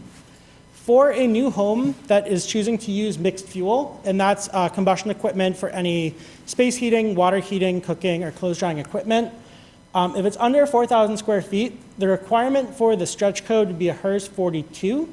But then additionally, there are requirements under the specialized code to install a solar photovoltaic system with a minimum of 4 kilowatt capacity on a roof, as well as wiring for future electrification. And that's what I was describing earlier. So essentially it's having an outlet nearby any equipment that's currently using fossil fuels in case anyone in the future wants to install electric equipment to replace it.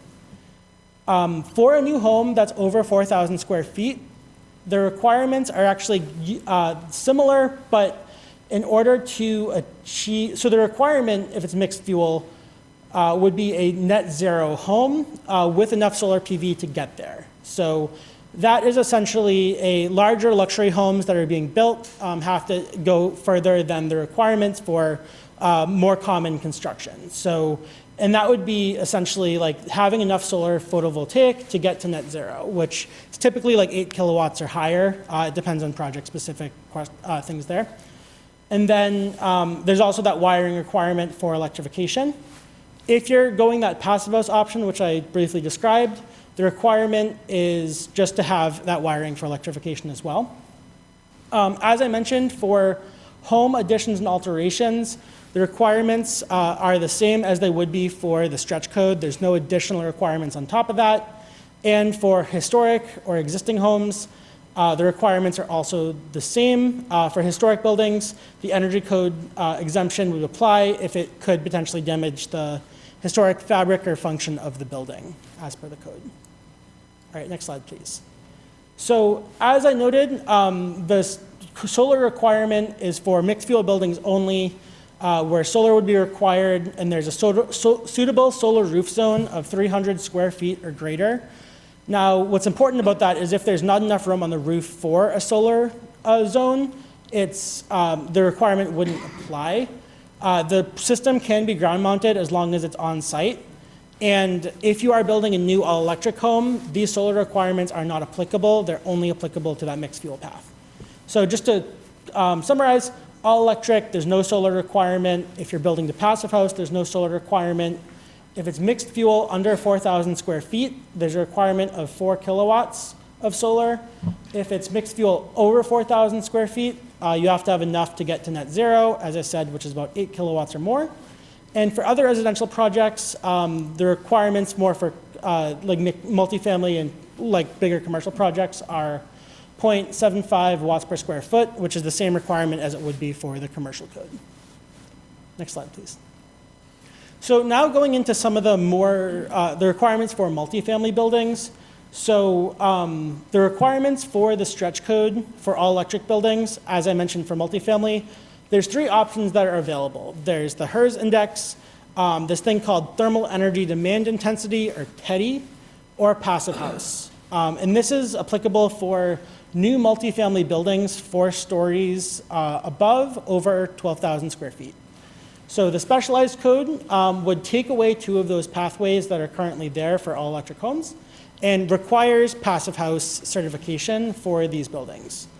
And similar for the mixed fuel new multifamily project, where you wouldn't be able to build with HERS or Teddy, you would just use that passive house and also have that wiring requirement for future electrification.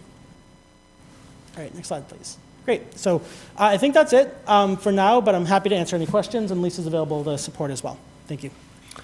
Thank you very much, guys. Counselor, do you have any questions for them on the presentation? Ms. McGrath. Hi, that was very informative. How long do solar panels last? I work primarily with the code. I'm not as familiar with the efficiency requirements around. Can they be recycled?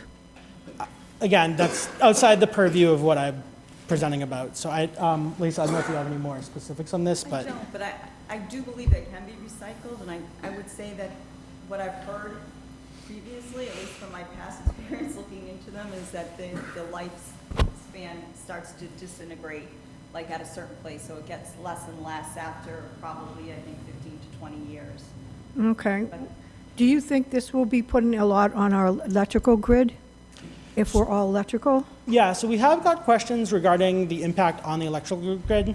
The way I like to describe it is a new home built today is typically a lot more energy efficient than one would be for older homes or existing homes. So in terms of the strain in the grid, I don't think there's as much impact because new homes have a lot less energy usage and intensity as existing buildings.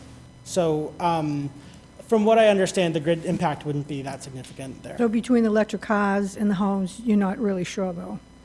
Sorry? Between electrical cars and the houses being all electrical, you don't really know how much it would put a burden on our grids?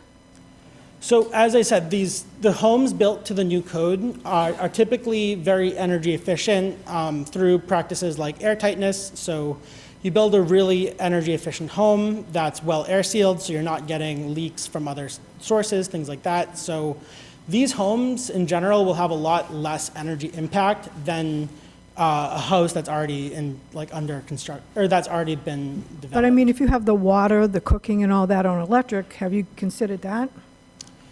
Like taking showers and baths and doing wash, I mean, that's going to be all electrical, right? Pumping the water is going to be by electric, stoves.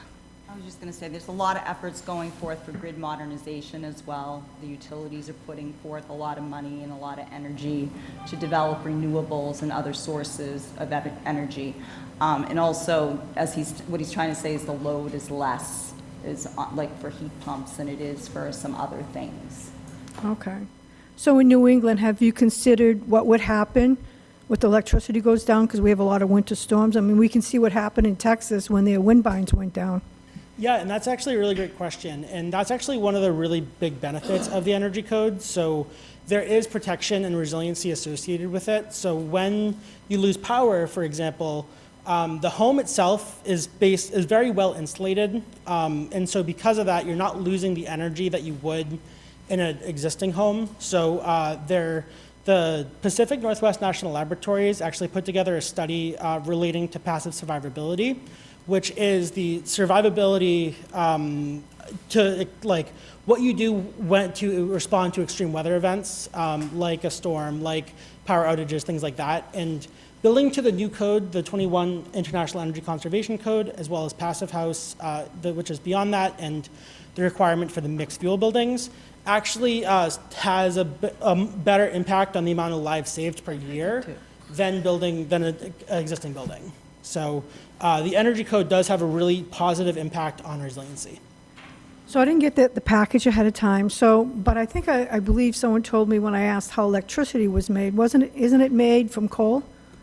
So there are fossil fuel generation plants that are out there to produce the energy, but I think that's another topic for discussion. This is primarily on the operable energy use in the building, not necessarily the grid there. I think that's a discussion for another day. And as Lisa mentioned, there are a lot of grid modernization efforts done through the utility programs to help increase the load of what's there. So. But I mean, if we're going to switch over, shouldn't we, we want to save the earth and be green, shouldn't we know how much coal or whatever makes electricity now is going to arise rather than using natural gas? I mean, should we take that in consideration?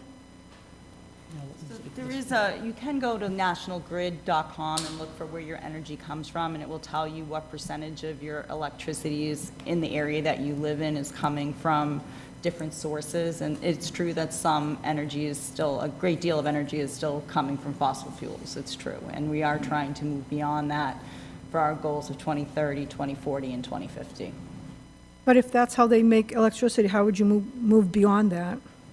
The renewables, the adding of renewables, the adding of battery storage, demand reduction, different things. Okay, thank you. Any other councilors? Councilor Robinson? I have three very different questions. Okay. The first one was, could you, actually it's more so just a request, could you address that I have heard from folks who, around this topic, that this actually becomes more costly from a building and development standpoint. So that's the first one. The second question was around what do we need to actually do to get to this next level? Like, so I know there was a mention about we would need to create some kind of legislation. Is that something that we would need to draft ourselves? Is there, I imagine there's some kind of template? Yeah, so there is a template provided by the Department of Energy Resources of model language to use to develop an ordinance. Okay. Available for the opt-in code. And then my third question is, what is the cost benefit to the town versus are there any actual hard costs for the town to participate in this? Yeah, so that's a great question. When it comes to cost, unfortunately, with the specialized code specifically, there aren't a lot of good cost studies available out there for it, just because it is so new. I know they are considering putting some together, but the added cost would essentially be for the upfront construction. I think that there's two ways to look at it, right? So upfront costs would be added for the adoption or for the addition of pre-wiring for future electrification if you're mixed fuel, as well as the cost to install a 4-kilowatt solar array. Now, those are upfront costs. I think another piece of this to remember is operational costs. So the energy bills you have in these homes are going to be a lot less energy intensive, and you're going to save a lot of money on your energy bills by adopting better energy codes. So the actual cost to consumers over time is going to outweigh the cost of what it would be upfront. Okay. So that might help. Well, it doesn't entirely help to fray the first question around developer. Yeah, so there's higher upfront costs, but sort of like you get back the savings later, is what you're saying. Yeah, no, exactly. And there are a lot of really great incentives available, both through the state and the federal government, relating to building to high-efficiency homes. I know the Inflation Reduction Act extended the 45L tax credit to build a zero energy-ready home or a passive house. So I believe you get incentives up to $5,000 for that, just from that tax credit alone. Additionally, there are programs provided through Mass Save that provide additional support to help supplement some of the upfront costs associated with these projects. Okay. So and then in terms of the actual town benefit or any kind of costs, is there anything there other than just if the town owns property and does new construction or anything like that? Oh, I was just going to say the grant funding, the accelerator grants, if you were to become a climate leader community and adopting the specialized opt-in code as a requirement, they may be in excess of $500,000 upwards from that. So there will be competitive grant rounds in addition to the Green Communities grants that the town could apply for to do decarbonization projects in municipal buildings. Okay. Sorry, one final last question. I guess for town administration, what's your point of view on this?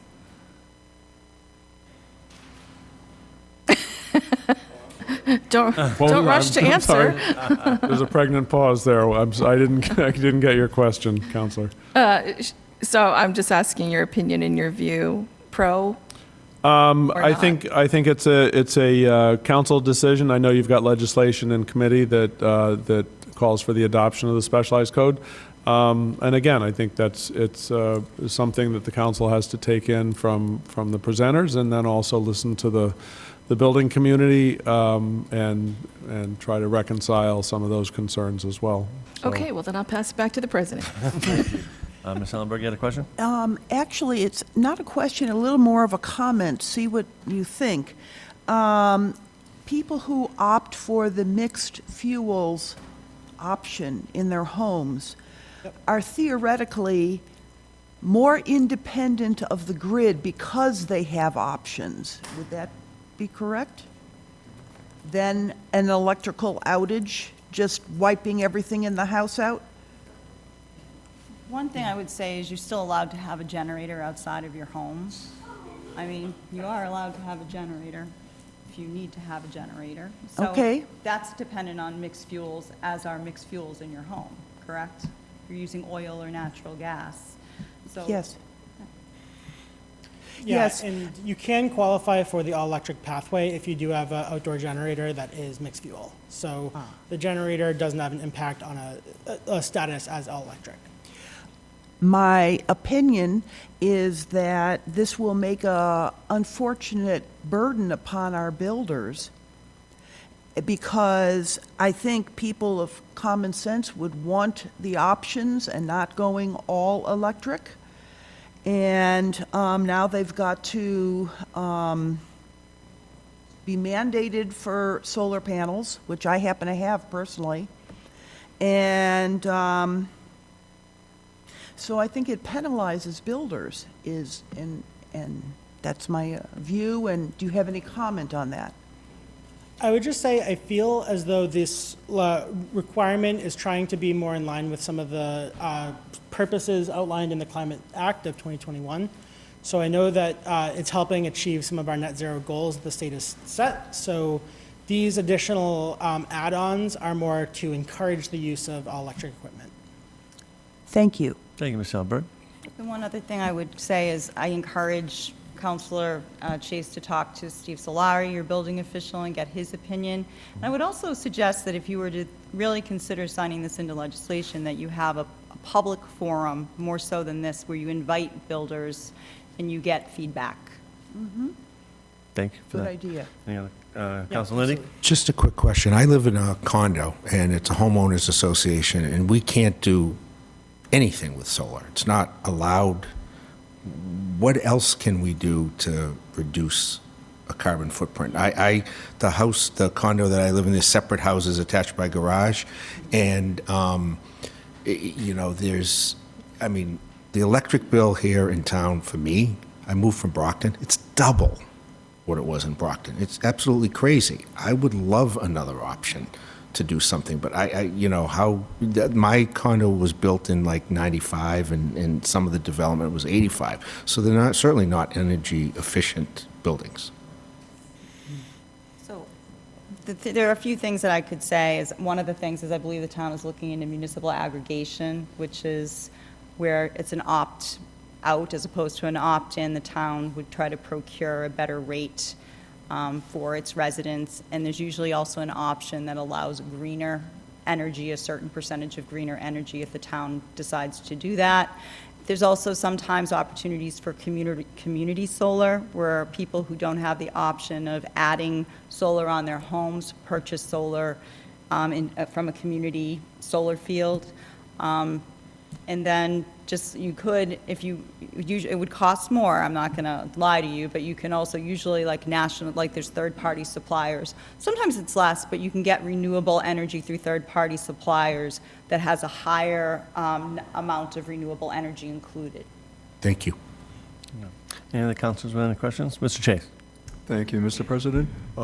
If I could, I'm just curious about whether there might be, I may have misheard, but I thought I understood that there would be certain changes to the existing stretch code that we've adopted here that might be important for us to know about in consideration of now the specialized code as we weigh that possible option. Yeah, absolutely. So those additional changes you're referring to actually took effect as of January 1st, 2023 for residential buildings and July 1st, 2023 for commercial buildings. So those changes have been available for about a year now for different building types.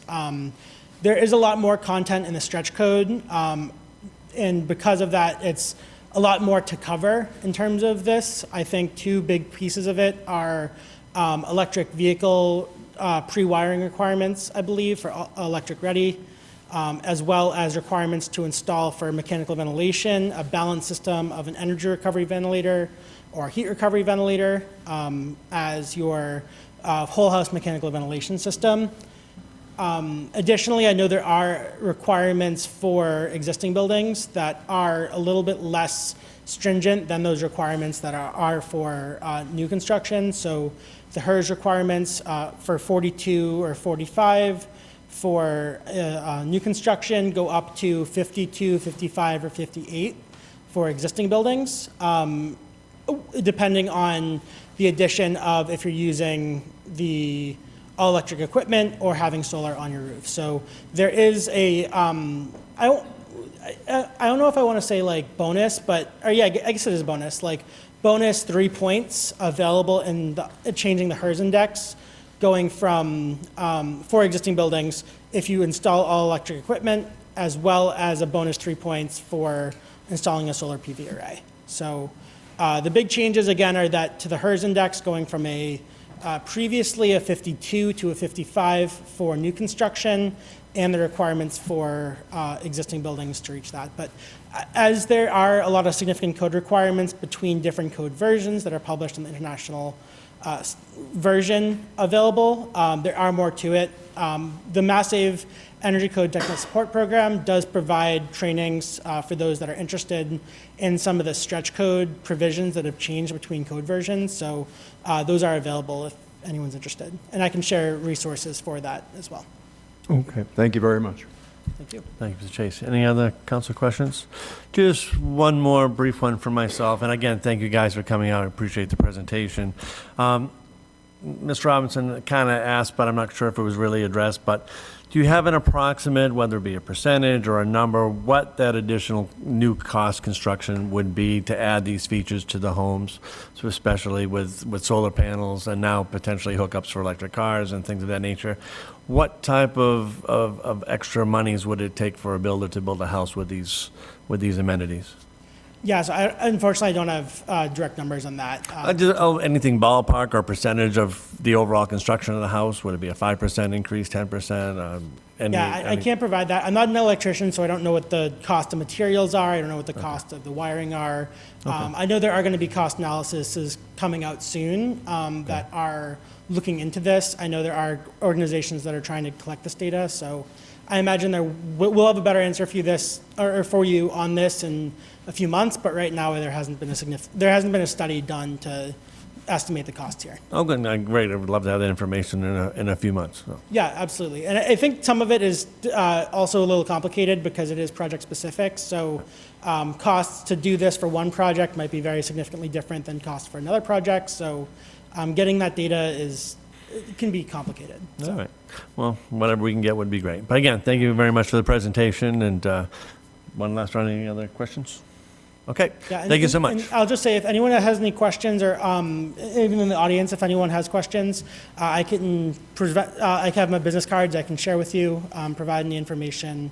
If you want to follow up, we do have a technical support hotline as well for the energy code. So if you have any questions on the code itself, I'm always happy to answer those as well. Thank you. If you leave that with the council clerk, the councilors can get it from there. But absolutely. Thank you. It's also on the front page of the presentation, his email address.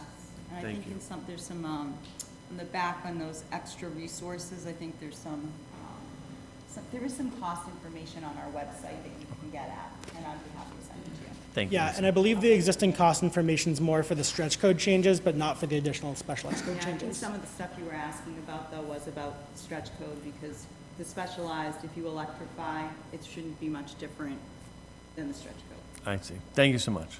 Send you that. All right. Appreciate it. Great. Thank you. Thank you, guys. All right. Concludes presentations for the evening. Moving on to item I, Town Manager Report. Mr. Dunn. Thank you, Mr. President. Since Mr. Rulli is here on ordinance FY 25001, he is also our internal oversight for the fire station project, so I'm going to turn it over to Mr. Rulli to give you an update on that one. Thank you. Mr. Rulli. So we received Construction commenced on June 17th. That was the expiration for the last permit from the Army Corps of Engineers to comment. There were no comments, so if you've been by the site recently, the site clearing has commenced, the construction trailer is set up, some of the perimeter fencing has been put into place. We're having weekly meetings with the contractor, the owner's rep, myself, and Lori from finance, keeping things on track. Lori and I now have access to all the submittal and RFIs, requests for information, so we're tracking the financials. They're making up time, making progress. The expectation is that the foundation permit has been issued, so they hope to start concrete work in August, and that will keep them on track for what the original schedule was. We have no reason the good news is it's not raining. The bad news is we wish it was raining because it's 1,000 degrees out there. But they've been out there working. I mean, I know there was some concerns, starting before 7 o'clock. We've addressed that with the contractor and the owner's rep. I know that some residents had some questions about plans and entrances. I've addressed those with that resident yesterday. So, I mean, we're improving the communication when people have questions. There will be an abutters meeting in a couple of weeks that we'll set up. And then we're also planning, before Labor Day to have some type of groundbreaking ceremony. We just wanted to make sure at this point that there was adequate parking for people if they were going. Yep, very good. All right, any questions for him on fire station? Ms. Ellenberg? Yes. Thank you, Mr. Rulli. Excuse my lack of information, but where is this construction happening? It's at 1185 Pleasant Street. So if you're leaving town going west on 104, it's probably a half a mile on the right past Cumberland's. That new big house, okay. This will be a big new house, but it's not ready yet. Okay. And you said the foundation permits come in August? The foundation permit has been issued, which allowed the contractor to be doing the site work that they're doing now. There was trees removed, stumps need to be removed, they need to level the site. For them to have access to the site, we needed the foundation permit to be issued. That has been issued. So concrete work will begin in August. Okay, and the project for this concrete work, is this the over 55 community Nope. ordinance? Nope. No. Then what ordinance are we discussing? This is not an ordinance, this is a Fire station update. fire station. Where we're at in the fire okay. station. Okay, pardon me. Thank you. Any other questions on fire station? Seeing none, move on to Stiles and Hart update. Thank you, Mr. President. I don't have nearly as robust an update on the Stiles and Hart project. It's ongoing. Right now, working on trail improvements, which will make a good percentage of those trails in the park handicapped accessible. After that, wetland crossings, dock space on the ponds, and all accessible on those, but that will be upcoming, as will informational kiosks placed in the parking lots, which will be finished in short order as well. So that's about what I have on that, but happy to answer questions. Thank you, Mr. Dutton. Any questions from the councilors on that? Seeing none, thank you for that update. Next up would be the Perkins self-storage update. And here's Mr. Rulli. So the project had been approved almost 8 months ago by the planning board. We've had radio silence from the developer since that time. If something doesn't happen quickly, that approval is going to expire. And their initial plan was to try to rehabilitate a portion of the building. They determined because of the amount of asbestos that was present that wasn't cost effective.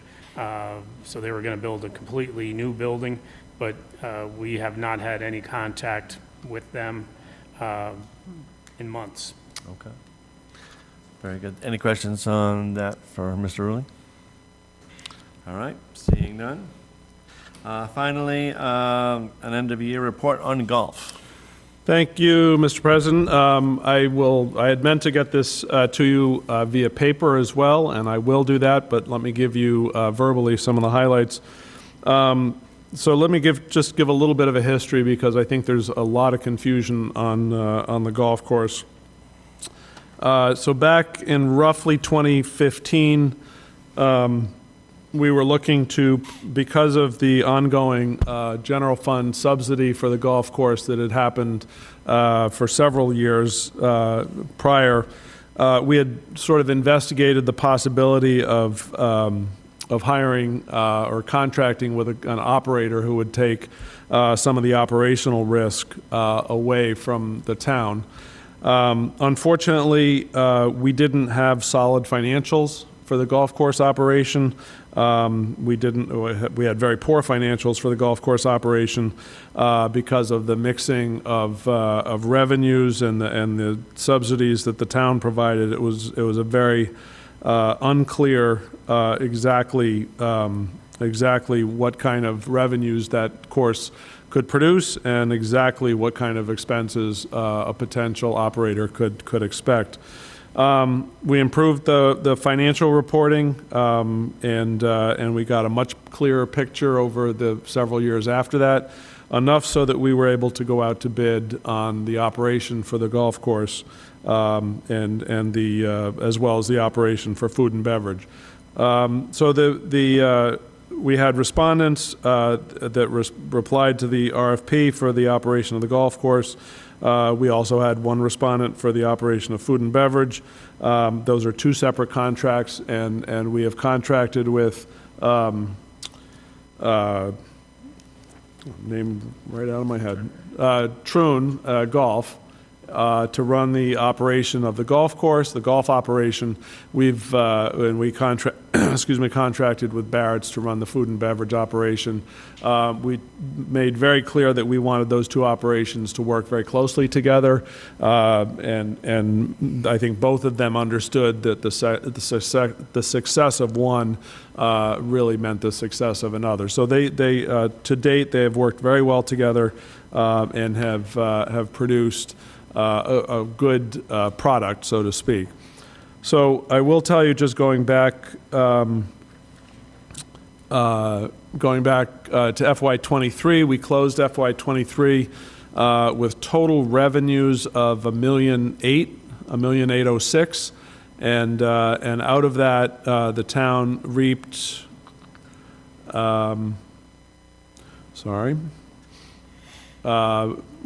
After costs of debt service we reaped $344,000, and that was in FY23. We do have an obligation to pay outstanding debt and also for outstanding employee liabilities that are residual from years past. So those totaled about $190,000. So our net, after those costs were deducted out, the debt service for the clubhouse and the retiree expense for the prior employees, we netted out a little over $150,000 in FY23. FY24, the golf course had total revenues of $2,029,000, so just a bit over $2 million. And again, we grossed $404,000 as our payment under the contract with Troon. Again, cost of debt service deducted out, the cost of retired employees deducted out, we netted out $219,000, a little over $219,000. So those are the prior 2 years.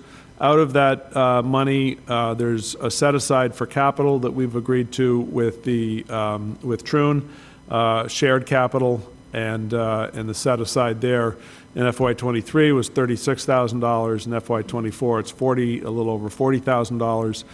Again, just based on the total gross of the golf operation. So we covered several items of capital in FY23, including pump. that had to be replaced. The pump house itself had to be replaced, and then the electrical work associated with that. So all of that came to $146,000. In FY '24, our only capital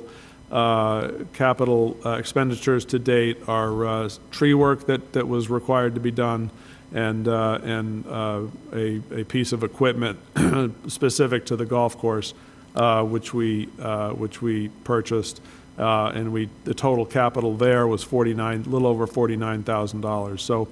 So that and again, we'll translate this into understandable paper and distribute it to everybody. But that gives you an idea of kind of where we are. I do want to step back a minute.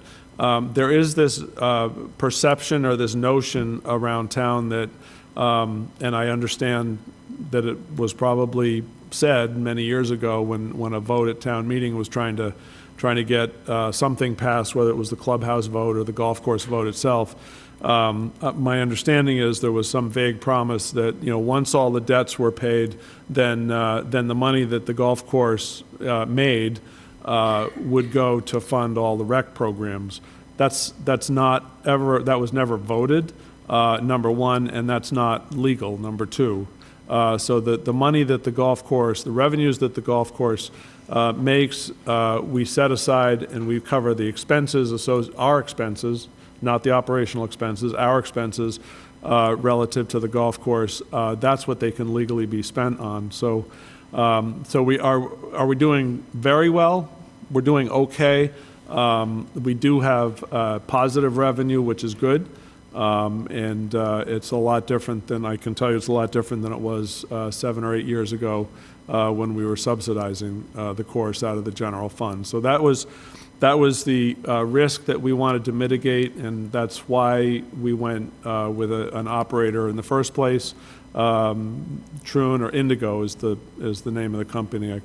But they're a part of Troon. And so we're pleased with the work that they've done.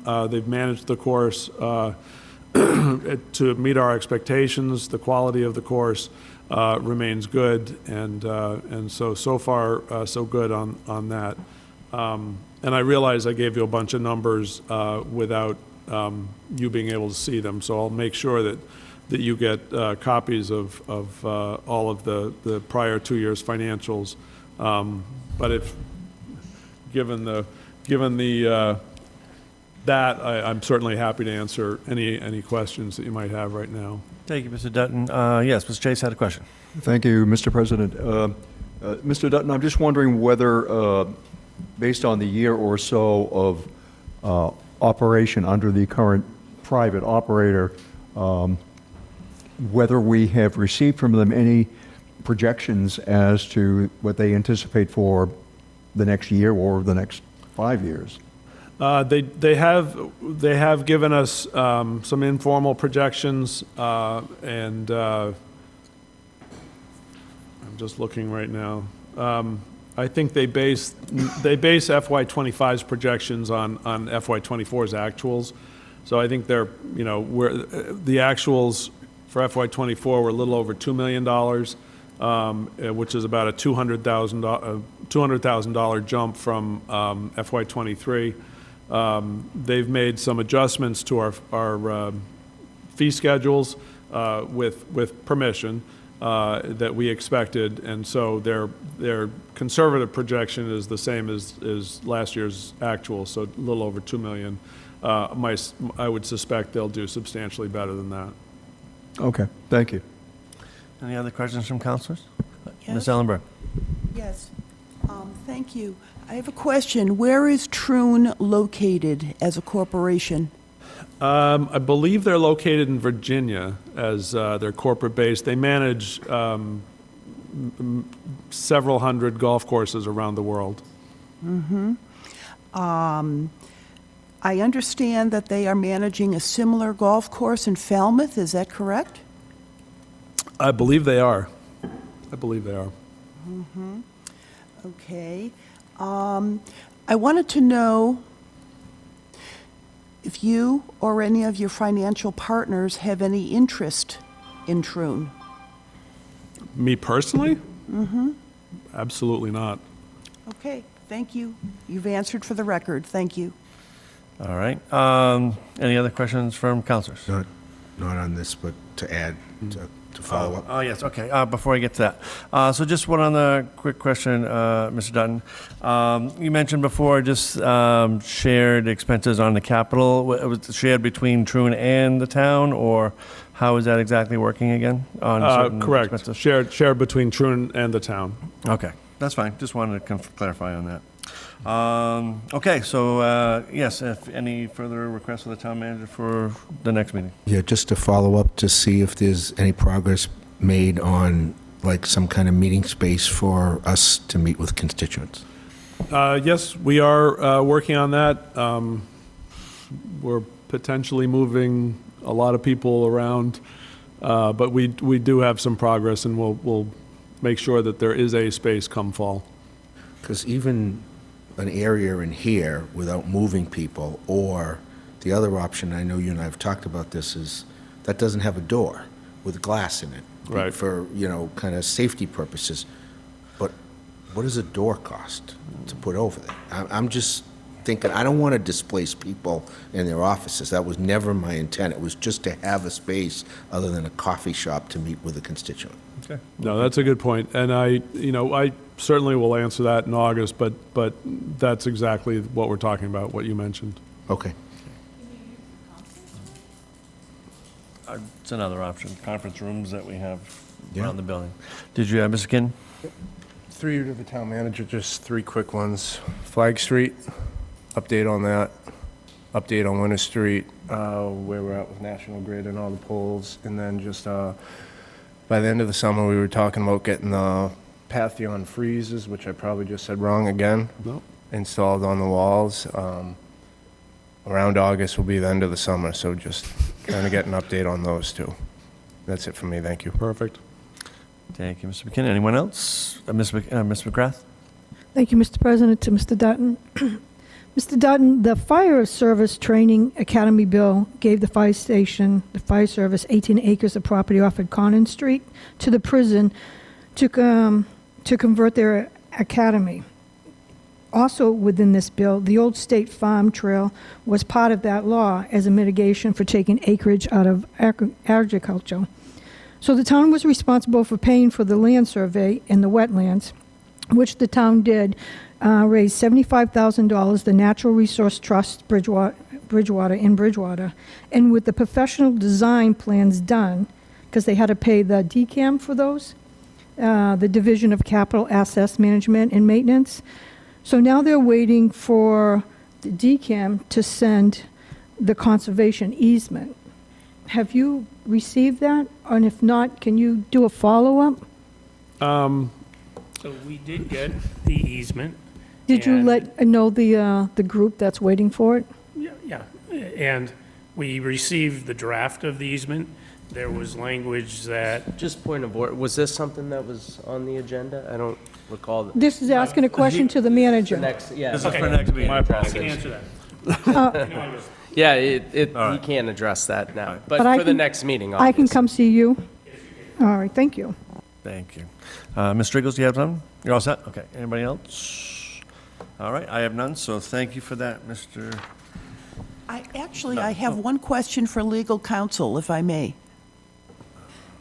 And it's returning to the golf things. You stated that the golf course cannot legally give money to the recreation department. Could you please, that's what you said earlier. I didn't state anything. No, Mr. Dutton said it.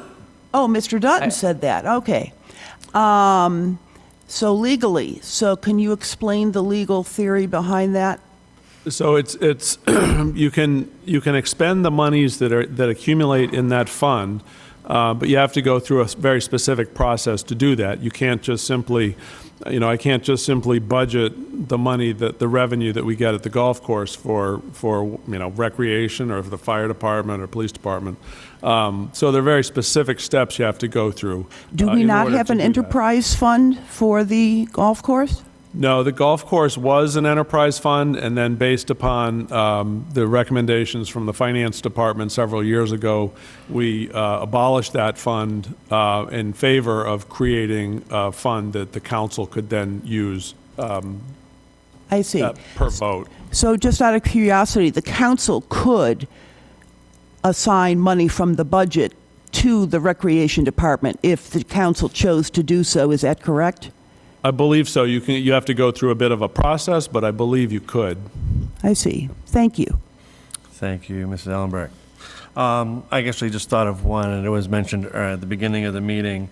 If we could get an update on potential profits or no profits from the retail marijuana, if we've realized any monies for that, that'd be great. It's on the list. Very good. All right, thank you very much, and we're moving on. Discussions, we have none. We've discussed plenty tonight as it is. No, committee reports. Does any committees have anything that they want to bring up? Seeing none? Okay. Oh, just to let anybody know, the committee members know, but there's a ad hoc downtown revitalization committee meeting on Thursday at morning, 9. Yep. And I have had people ask me, is it on Zoom? Can they attend in person?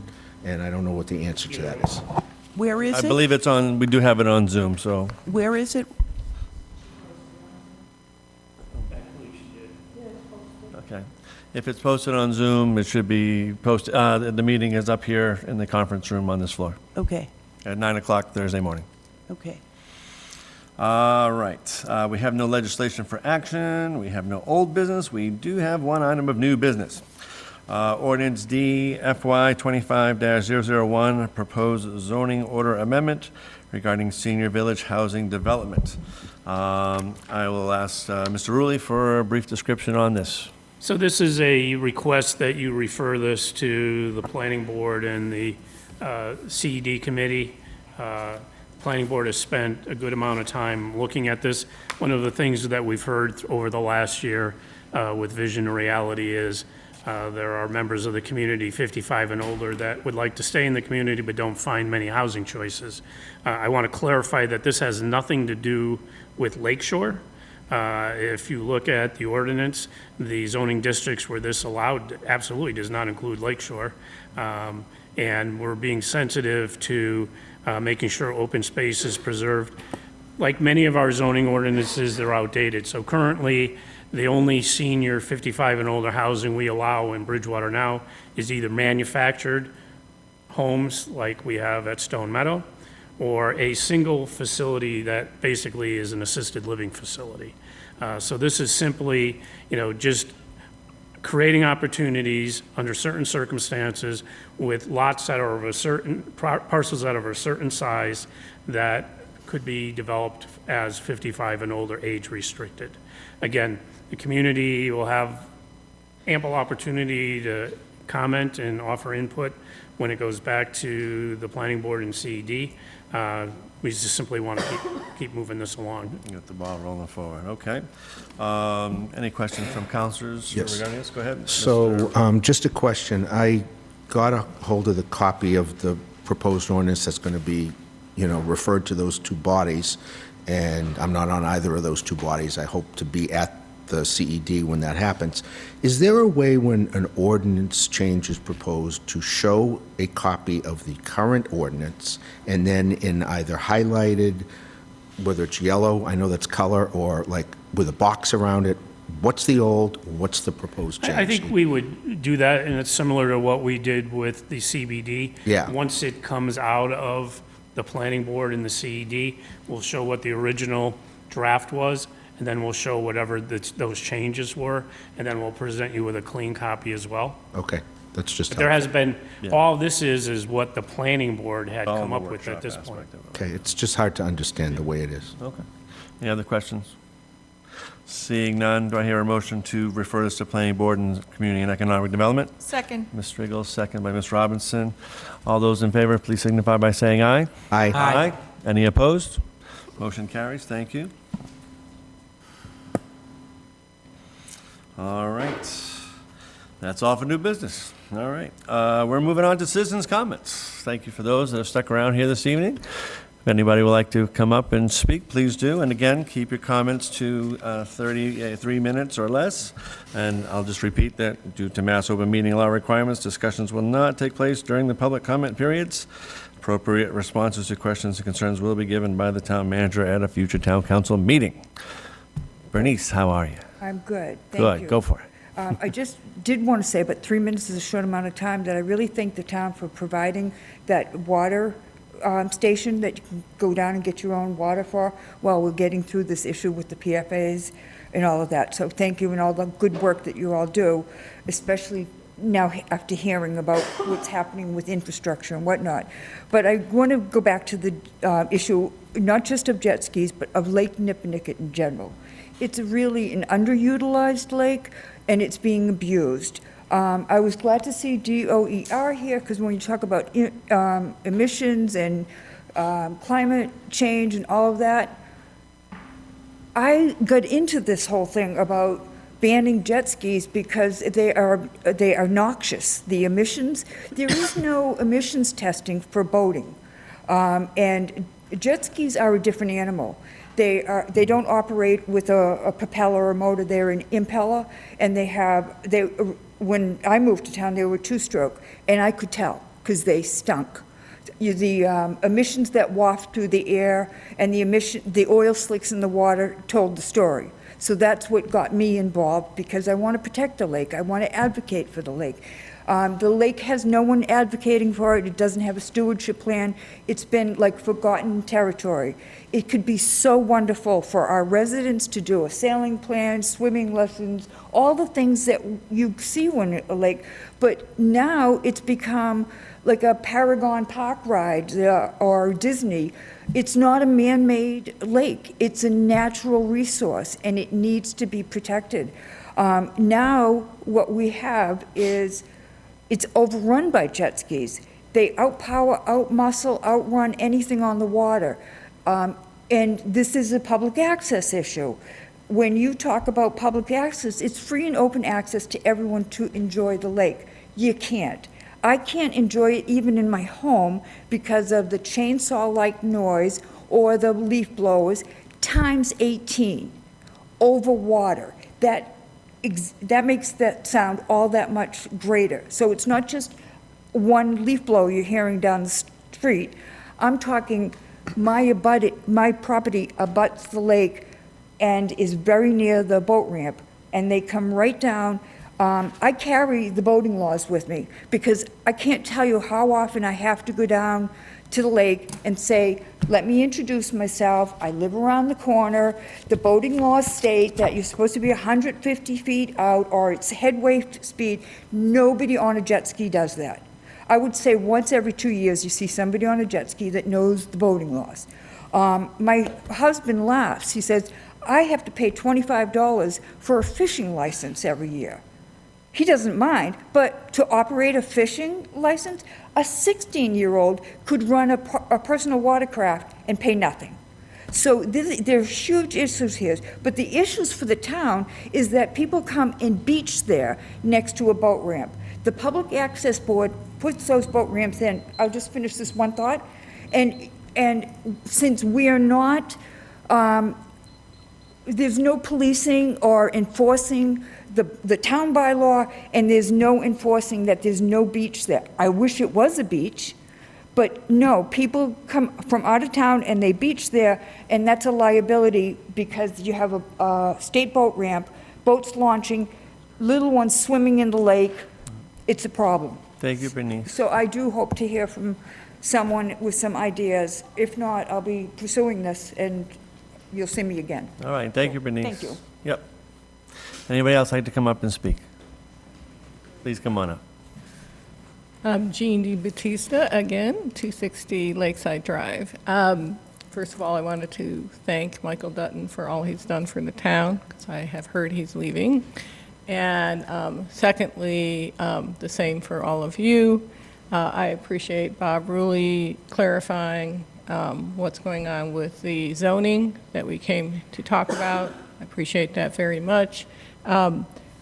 And I also would like to ask that when it comes to the water presentation, which I thought was really interesting, it would be nice to know what projects were included in the projections that were done with the town department and what were not, and what the cost would look like with those projects and without those projects. So I don't want to keep everybody forever. I'm sure everybody's tired, covered a lot of ground tonight, but thank you all for everything that you do. Thank you, Jean. Anybody else? Come on up. Very quick, Melissa Raymond out of Lakeside Drive, Bridgewater. Would just like to see more transparency with regard to water usage with regard to these projects that are coming into town. This was a big topic of conversation with the hotel up at the lake. We talked about water a lot.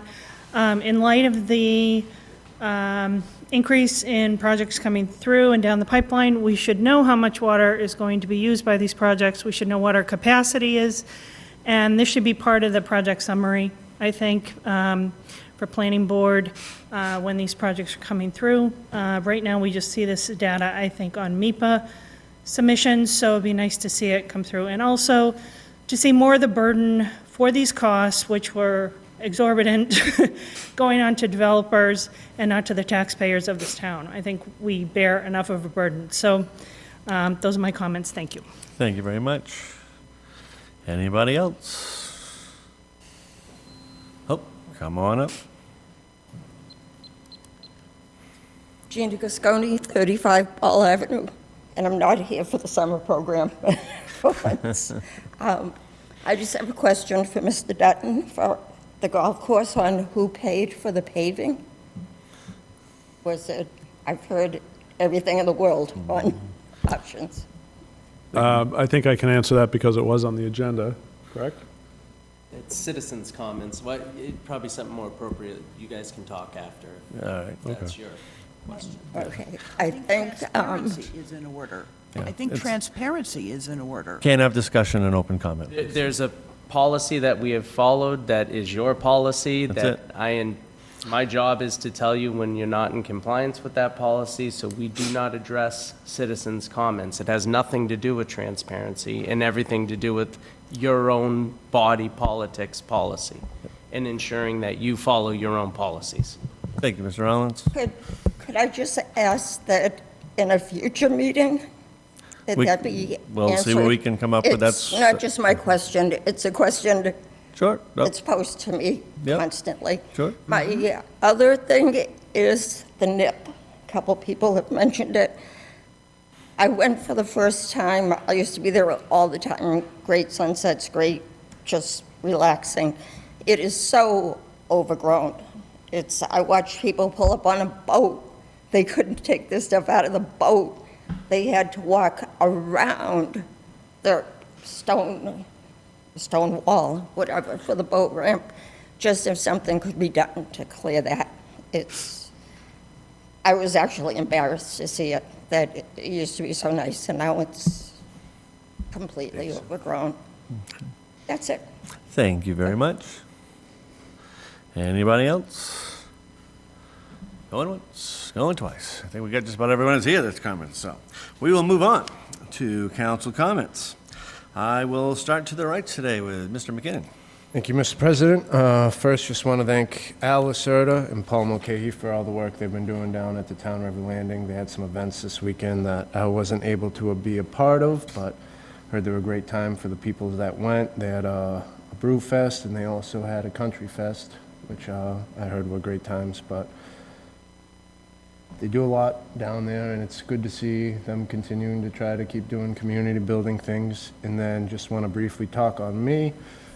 Wish I said this last meeting, because honestly I wouldn't have been here today. I would have been in New Hampshire instead of waking up early to get my well installed. But I'll be 30 Monday, and the next few months are going to be very busy. So if I do miss a meeting, I apologize ahead of time. You don't think things are going to line up how they do, but I missed a meeting in June because of this, and I almost missed tonight's, but I'll just wake up early and get things done. So just wanted to give a heads up. If I miss any meetings in the next few months, I apologize. Thank you. Thank you, Mr. McKinnon. Ms. Robinson. Actually, no comments from me. Thank you. No comments. Ms. Ellenberg. Yes, I wanted to say the Country Music Fest was very good, and I enjoyed it, and I guess that's it for me. Thank you very much. Mr. Murphy? I will also forego comments. Okay. Mr. Lindy? I don't have a lot to say. All I know is these meetings are getting more difficult to make comments other than now at the end of a meeting.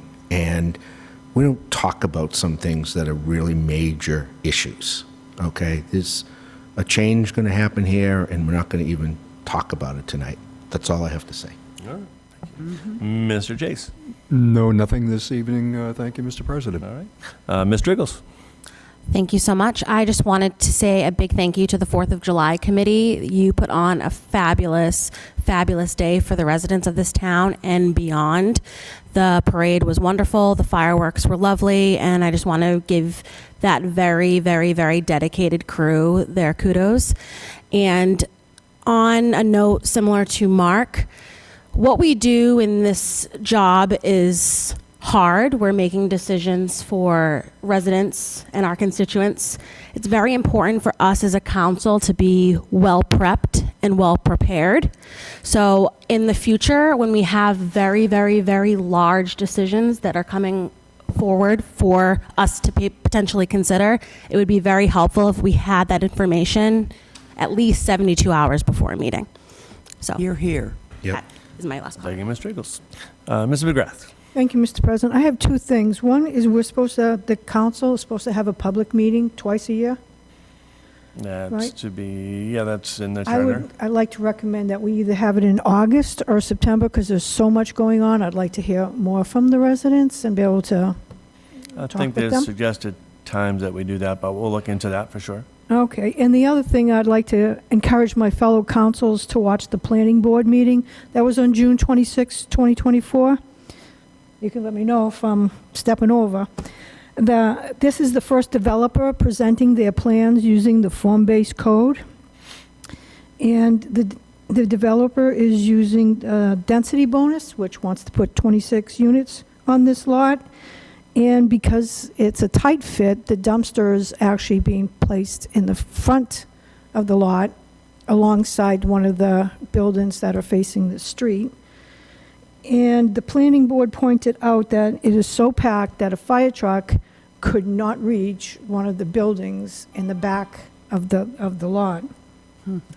And also, the developer wants to put residential units on the bottom floor facing the street and only one retail. So I'm going to kind of encourage us to maybe look and make some amendments to this zoning code, that we bring down the density, instead of 26. So now are we talking about like something that you would legislate? Yeah, we have to be careful what we're Yes. So talking I about. just, there. I wait. just want to be careful not, because if you're going to legislate it, that's obviously fine. You absolutely can do that. You want to put it on the agenda, though, Yes, we as just don't want to as discuss it right now. legislation. Just so you've Okay. noticed, because you don't want to have any sort of No, quorum I don't in want to discussion. discuss it now. I just want to, in the future, that we could talk about that and talk about maybe not allowing any units on the ground floor with the facing it. So something to consider, and maybe put it on the agenda another time. Thank you, Ms. McGrath. Thank you. And finally, for me, I want to exactly thank the 4th of July Committee for all their hard work. Another successful 4th of July through via the parade, the arts vendors, the fireworks, of course, and the carnival out in front there. Everything went pretty much without a hitch. I think we had a very respectful and well-behaved crowd as well. Everyone chipped in, police, fire, you name it. Everything went very well. And again, it's a small, dedicated group, as Ms. Striegel said, that do it. So they deserve all the praise for their efforts. And again, to the citizens who contributed, the business that contributed, because again, it's not a cheap affair.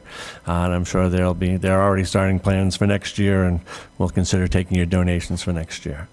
But that's all I have as well. We do not need an executive session. Do I hear a motion to adjourn? So moved. And a second. All those in favor, please say aye. Aye. Aye. Any opposed? I didn't think so. Have a good night, everybody.